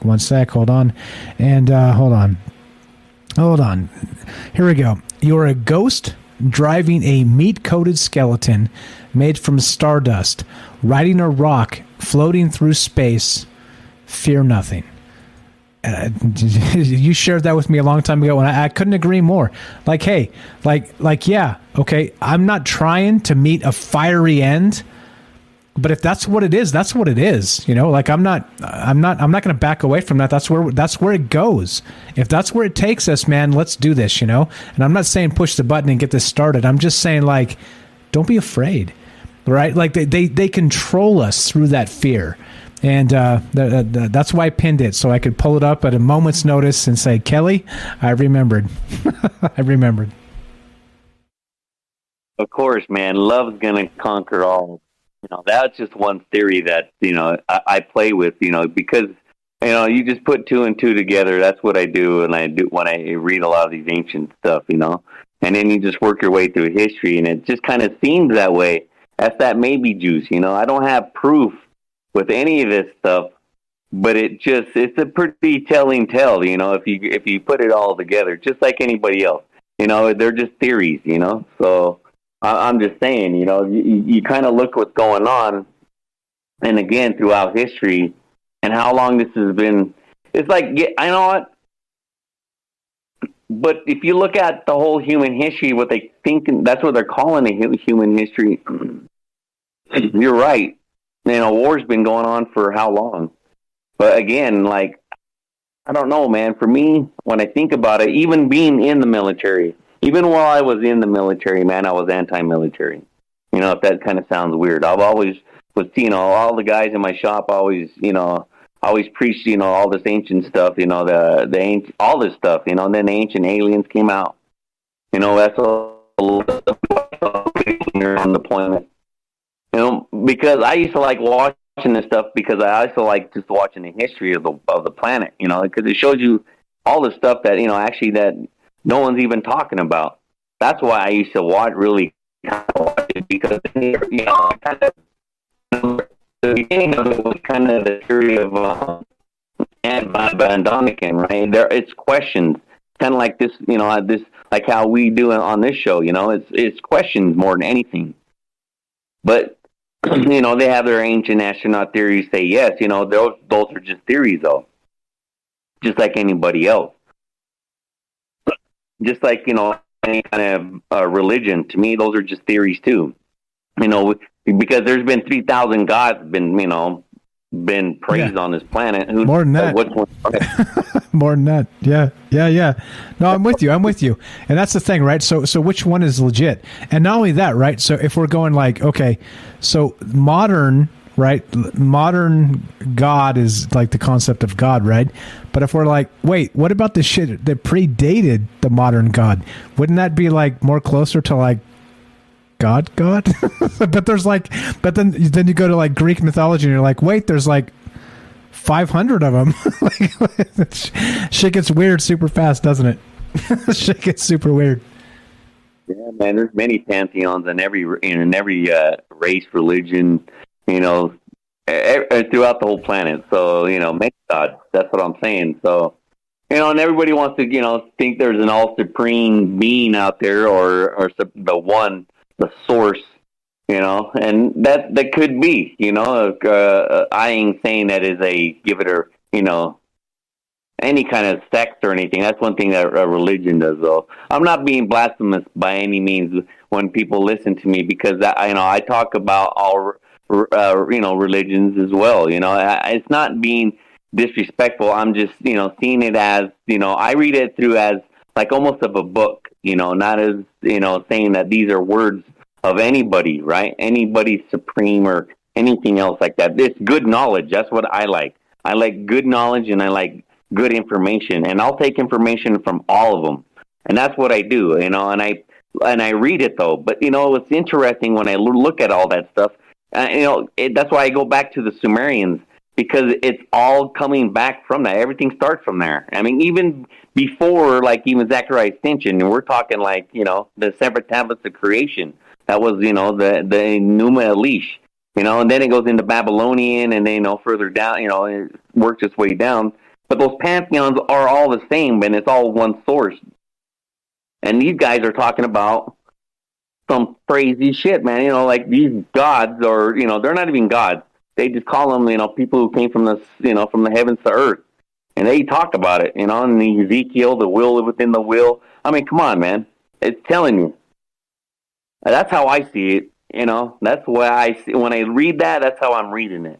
And it's a, history is just telling itself. And it's written in stone. That's where the crazy part about it is. They're showing you in stone, the hardest stone on the planet, the shit that's going to last millennia, and this shit's cut into angles that, I mean, come on. Exactly. Couple quick shout outs. Crab Apple, thank you for the tip. Good night on Rockfin. Appreciate that very much. Also, the Roberts with another tip over on Rockfin. Thank you guys for doing you. Appreciate you spending your time and energy. Thanks for sending some dollars this way. Appreciate it very much. Let me read Robert's comment, and then we'll keep on trucking, Kelly. Robert says, yes, Mike, we've been killing each other since the days before the invention of fire and the wheel.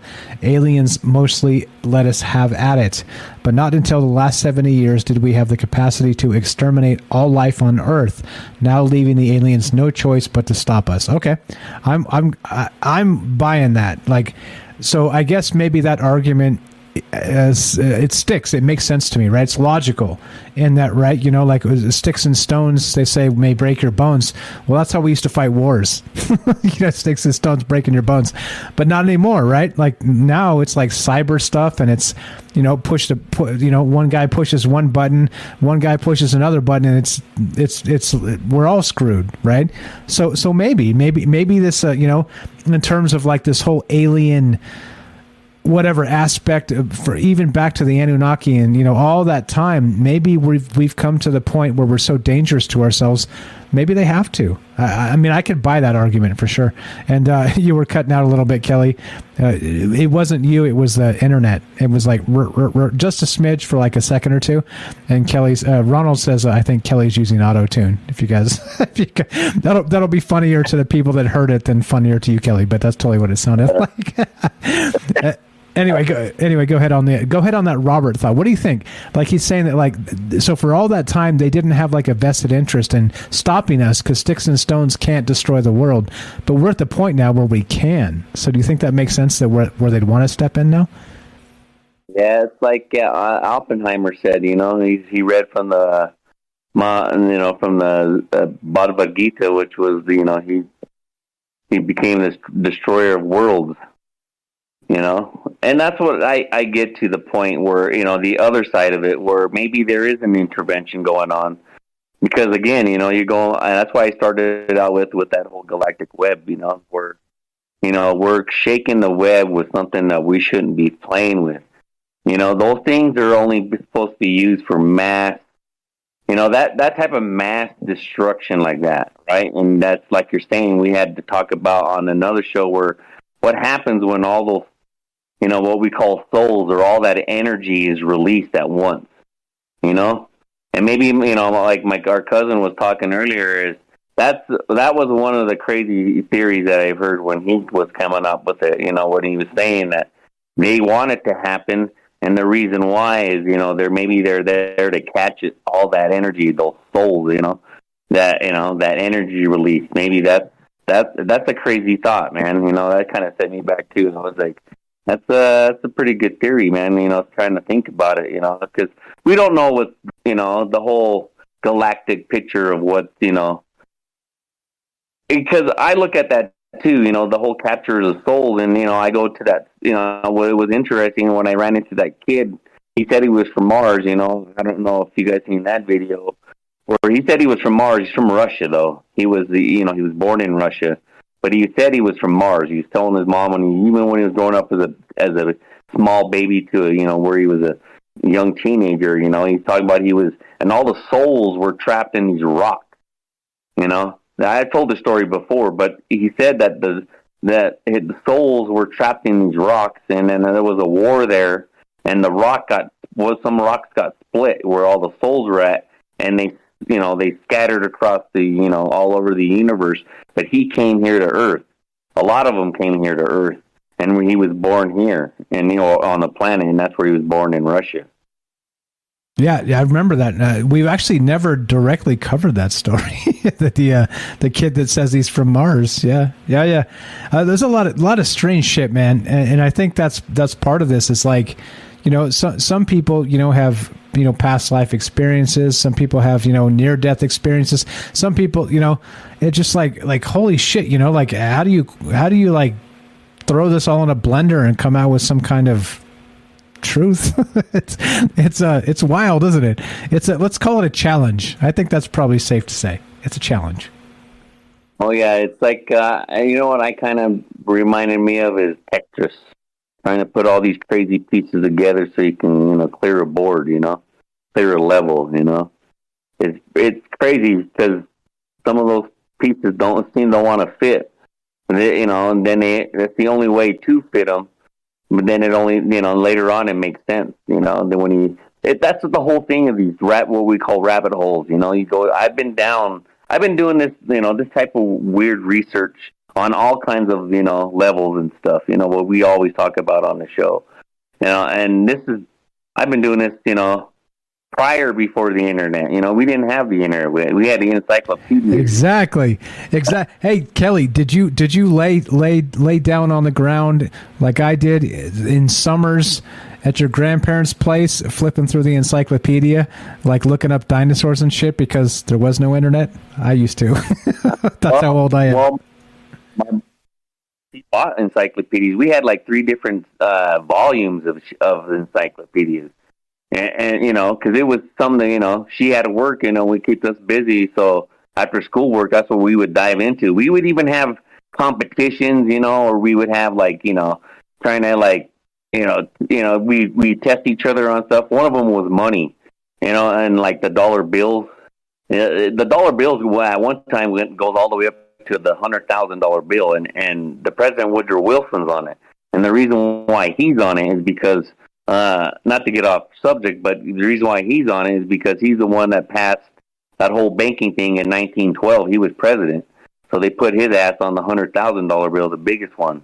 So we used to test each other whose president was on what money, and I've kind of lost the that remembrance of it. But it was encyclopedias, man. And then we went to the libraries, and then I used to flip through old magazines and old newspapers and stuff where it was kind of like on film, and you just flip through that shit. That's where we have to write a book or a subject on it, and that's where we had to go. So, and then the internet came up. Now you got that shit just by the fingertip. Yeah, we're losing it. It's so crazy. In our lifetime, right? We went from think about how insane this is. We went from encyclopedias to the internet, to the censorship of the internet, that we're literally, all that's going to be available on the internet is Wikipedia, which is basically the Orwellian version of the original encyclopedia because they can change it and update it in real time. I mean, holy fuck, in one lifetime. Like, this is what the fuck is going on in this world, bro.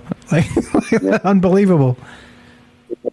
Of this bullshit, it's because if they can keep it digital, that's why they want everything. Everything's great digital. Just buy it digital, ebooks and all this other bullshit. And you know why? Because they can wipe that shit clean quick. Yeah, they can wipe history. Yes. Rewrite that quick, Yes. Yes. I mean, at least paper was fucking something, and stone was better. That's why I'm saying, you go back to the histories. That's why they wrote that shit in stone, because you can't change that fucking shit. You can't change it. Exactly. And the crazy, this is the worst part about all of it, right? So like let's say the encyclopedia set from 19 1983 or something, right? Or let's say 1984, because it's actually makes sense in this context. So the encyclopedia said clearly, as like scientific knowledge changes and updates, and again, I'm not a science denier, I'm not an anti-vaxxer, I'm not any of those things, right? Like, I think that all of those things are good in their context of, being good. But then also, those things can also be misrepresented, manipulated, and all the rest of that. But let's say that encyclopedia set from 1984, if they update it every year and it's printed, right, and put on a shelf every year from then till now, it'll be very different, right? So things do change. But this is the problem. They're hiding behind the fact that things do change, and they're changing them faster than they actually change. And they're using it against us, very much memory hole Orwellian shit, where they're like, oh, by the way, they want you and me to read something and then go back to the source material to find what we remembered, and they've changed it. And then we think we're crazy, right? But that's not the case. They fucking changed it in the digital structure, right? And that's why, like, by the way, Kelly's got a book. He printed shit off the internet back in the day. We've talked about this from time to time, and he's actually been on the show talking about some of the shit he printed that you can't find anymore. This shit's gone. Literally wiped from the internet. WTF, man. What about the world we live in? This is bullshit, eh? Like I'm saying, and the internet has been busted many times. You can't even believe that anymore. Anything video too, they got the new stuff where this new video type stuff. They can change it, change what you're saying, change your lips, make it look like during live, in live. And so I don't know, man. I can't, like, it's hard to pull this information down and then try. That's why I used to do that. To make sure that sometimes the internet was correct, because you can find discrepancies all the time, from paper book to, the internet. What I've read, I've caught some of the shit where, like, man, there's like paragraphs fucking missing right here. And I had it on the book, and then I highlight it up and then kind of like bounce it off of it. And you kind of wondering why, and then you understand why the sections are missing. Kind of like with history, just like, okay, I'm not even in that, I'm not, anti-Christianity, but like I said, I get information from all these books, but like, the Christian Bible, for example, right? You have all these missing canons. Why? Because all that missing canon shit talks about kind of like what the Sumerians talk about, fucking spaceships and war, aliens and like intervention. They call it God, but man, come on, they're talking about it right there. And what the human mind itself, how powerful the species, what we can really do. But sometimes, too, like, weird stuff, they find out all this, we got the fluoride and all this chemicals and shit. It's just, it's supposed to be dumbing you down, and it's working. I mean, you can only just tell, I'm not talking bad about, but it's working. I'm not talking saying people are stupid, but the dumbing down of what they needed to accomplish is working. You look at some of the stuff that's from when I grew up to now. I mean, man, there's a lot of shit that's weird. Like some of the mathematics I was showing just trying to teach my daughter. She had some math stuff, but they had to, do it that new weird way that was in California. That shit was fucking weird, man. I was like, with the boxes and the symbols and shit. Like, what the fuck, right? I don't know, man. That's not being a conspiracy theorist. That's fucking real life. You're looking at some of the stuff that's, being pushed down through these school systems, man. Parents need to wake up, and because they always say, "Oh, the city that," but then they expect they're sending their own kids to the same school system they went through. And, come on. Nothing's going to change on that unless we make it change. Yeah, unless we make a change. And I think that's part of the problem here is that, like the idea is, and like I said, like I described earlier, and I think this is the most important part about all of that, is that we misremember things, right? We're human. And so we recall things in odd context, because we're not a computer. It doesn't get laid down like a direct hard drive where you can just access it and see it in HD or whatever, your memories of your life, right? Those things. So we do forget things. We're fallible, but in that same sense, that's the gray area where this sort of gaslighting misinformation operates, knowing that we know we're human and that we misremember. And then so when we do, they're able to just say, oh yeah, you made the mistake, not us, right? And all the while, the little internet spiders are like just smashing the buttons and changing the things. And right, like suddenly, give it 10 years of internet, and suddenly the things we thought we knew, we don't know anymore at all. And we think we're mistaken, and we just cede to the ideas to the technocrats, to the little Twitterers, or the assholes on Twitter. Yeah, you know who I'm talking about. You know exactly who I'm talking about. You assholes on Twitter. You know who I'm talking about. Like those assholes on Wikipedia that do their little twiddling. These fucking guys that literally are changing history as we speak. Right. This is garbage, bro. I don't know, man. I don't know. So what do you get? What are the odds you give it, Kelly? If Putin, let's say he's compromised mentally and just freaks out, he's 69 years old. I saw a report today that actually said he has colorectal cancer, and he's in constant pain. He's on chemotherapy. I don't know if it's true. It's from a fucking tabloid, right? But let's say that he's like, fuck it, I'm out of here. I'm going to be the guy that changes the world. Right? And he smashes the button. What odds do you give the aliens stopping this MFer? Well, I read the same story, and they had a puppy face on his face where he kind of looks like he's kind of sitting there weird. I don't know. Those people that can, do that. I mean, I'm not saying they can't do it, figure it out what he's... But I don't know, man. And he's... Oh man, I don't give a fuck. If he does it, he's gonna do it. But for me, I don't think he's gonna do it, man. It's just more threat.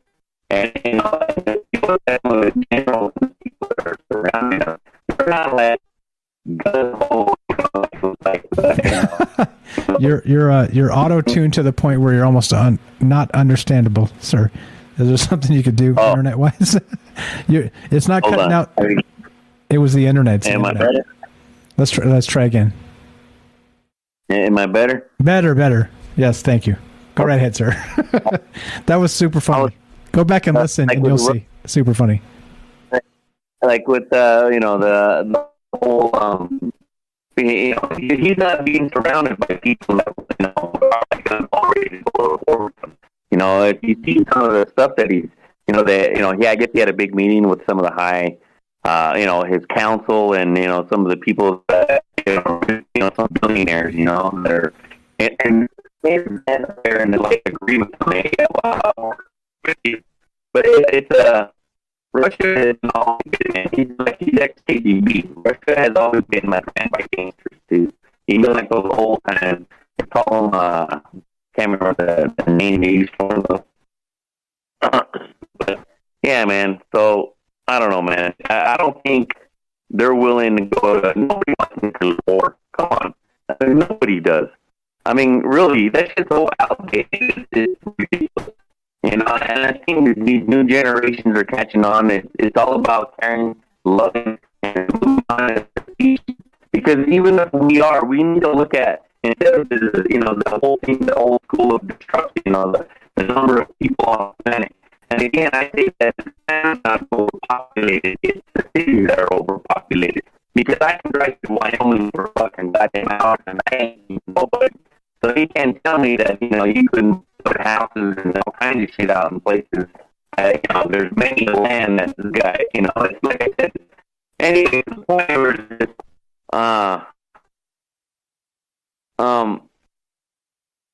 to war, man. I don't see it. I don't see it. I don't feel it, and I don't see it, man. It's all propagated through like the media. You know, I mean, I always want to try to push that whole, oh, look at the airplane. I see it all the time now, you know, the media, they're trying to, you know, get people fear-mongered on that. Now, people just need to just relax and not even worry about it. I don't think they should worry about it. Because if it did, what are we going to do? Really? You might as well walk to the light, man, instead of run from the shit, because there ain't going to be nothing. Exactly. Good point. You're breaking up. You sound super auto-tuned. Go back. Go tomorrow after this is processed and just check like the last couple minutes. You'll laugh. You totally sound like a. Ronald says sounds like a keyboard solo from a crappy '80s pop song. It's not your microphone this time. It's your internet. It's all good. You're the best, Kelly. Thanks so much for being you. Say hi to Michelle. Thanks for turning on Jose to the show as well. Great stuff, man. Of course, man. No problem. You guys have a good night, and we'll see you tomorrow. Amen, brother. Have a great night. There you go. Kelly in Colorado, a longtime friend of the show, a longtime friend of mine, and we'll just keep on talking about stuff. We just keep doing it, and here we go. So, all right. So, I don't know. Like I said, regarding this stuff, I think in terms of, right, like if you're literally taking the ufology stuff to heart and say that, you know, they've actually been shutting down nuclear sites and things like this. I think at some point, if you take that to heart and you believe that, you got to wonder if, you know, a nuclear war starts to break out, that they might step in. I don't know. I think that's the question here. That's why we're talking about this. But again, right, there's some basis to this, and I don't know. Meaning that right, they in Ukraine, it could be propaganda. They said that they prayed to God and the UFOs came and struck down the Russian tanks with lightning. Right? What, like propaganda? I don't know. By the way, that little blurb we put up on the screen there, that was from Matt in California. He drew that a while back and sent it over. And there you go. That's from fantastic stuff. I pinned it in the Discord, and I saw it tonight and was like, yeah, I think we need to put that on the stream because it seems very, very on point tonight. There you go. Appreciate it, Matt. Thank you very much. Well, let's get the hell out of here. I don't know. You guys tell me. Regarding all the rest of this, I don't have answers. You know me. I'm not trying to like bust out some answers and explain anything. I don't fucking know. I wish I knew. But regarding all the rest of this, you tell me. It doesn't matter what I believe. It matters what you believe. It's your reality, not mine. Ask Robert. He told me so. So that's the way this goes. So what we're going to do is, you know the drill. We're going to keep on talking about this. We're going to keep considering amazing things. And by the way, as I always say, and I mean this, the secret weapon of troubled minds is you. So if you want to co-host a show at some point, again, please don't feel like if you do and have a show idea, you got to like stick for 3 hours. It's hard. I can do it because I've got a fuck ton of practice. 4 years in April of just like grinding it, right? And so it like, you know, like you're like peppy in the first hour, and you're like, all right, cool, we got this in the second hour. And the third hour, you're like, oh god, I'm getting tired, you know. So it's like, I get it. So if you want to be part of the show and you got an idea and you want to be a co-host, you don't have to stick for 3 hours. I want to reiterate that. I know everybody wants to be like, oh, Michael Strange, you're doing it, I'm going to do it. I'm going to stick for 3 hours, right? Nah, come on, you don't have to do that. It's okay. We got callers in a third hour, and it's okay. It's okay. So you're invited, is what I'm saying. So if you want to be part of this conversation in the future, you're invited. The whole idea of this entire thing was always, hey, look, you don't have to be Linda Moulton Howe to be on this show. You have to be you, right? That's it. You have to be you. I'm just me. You're just you. And that's it. That's all we got to do. All right. So you're invited. So troubledmindsradio@gmail. Send me an actual email, or you could join the Discord, troubledminds.org. Click the Discord link. Come say hi until the Discord gets shut down. And then we'll have to do something else. We'll have to do, I don't know, OnlyFans or something. I don't know. I don't know. We'll have to do something. But yeah, there you go, Penny. It's been over a year since I did a show with you. Has it been that long? Well, let's hop to it. Let's hop to it. Let's do it. Let's do it. But anyway, so let's get the hell out of here. The deal is this. You guys know the drill. The bad news is we're done. The good news is this one's for Jay. God willing, we have tomorrow. And what does that mean? I don't know. I don't know what tomorrow brings. Well, you know, unless you can be a fortune teller, I don't think you do either. And that's okay. That's why we get together and talk about this stuff and consider all the things as possible. And we're going to keep doing that. So if you like the show, you know what to do. Please, there's a few ways you can actually send some ducats, money, greenbacks, rubles, whatever the hell it is, wherever you're at. You can do that. Sub up on Rockfin, Patreon, Twitch, or of course, if you don't want to spend money, you don't have it, or you don't love the show that much, I understand. There's a lot of things asking for your money, so I don't mean it like that. What I do mean, though, is if you want to help, listen to the podcast feed. I get a few cents every time you listen to an old show. So if you're going to go back and listen to something and you're like, oh, I missed it, fire up the podcast feed, and that's the way to do it. So thanks for being part of this.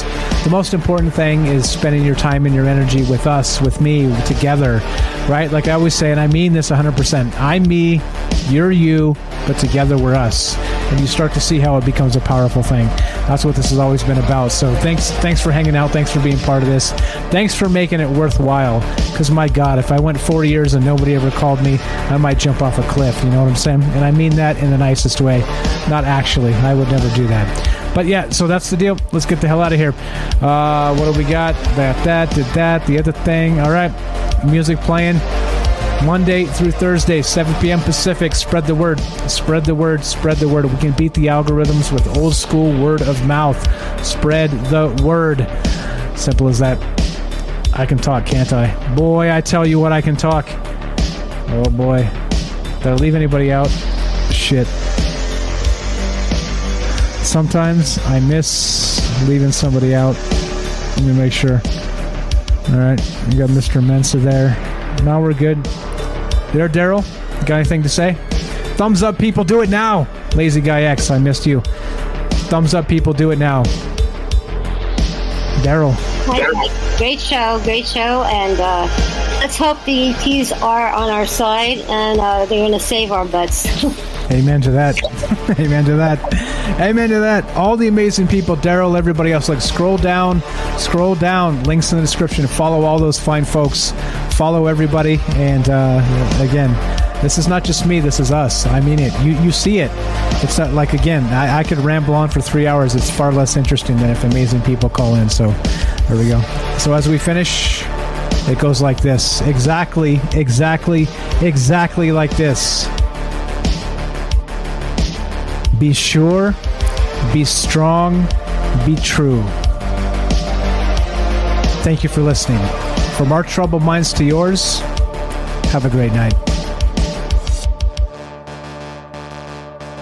Ooh.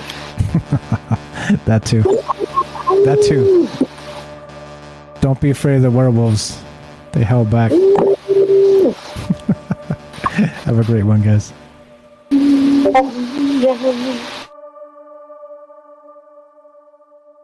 Yeah.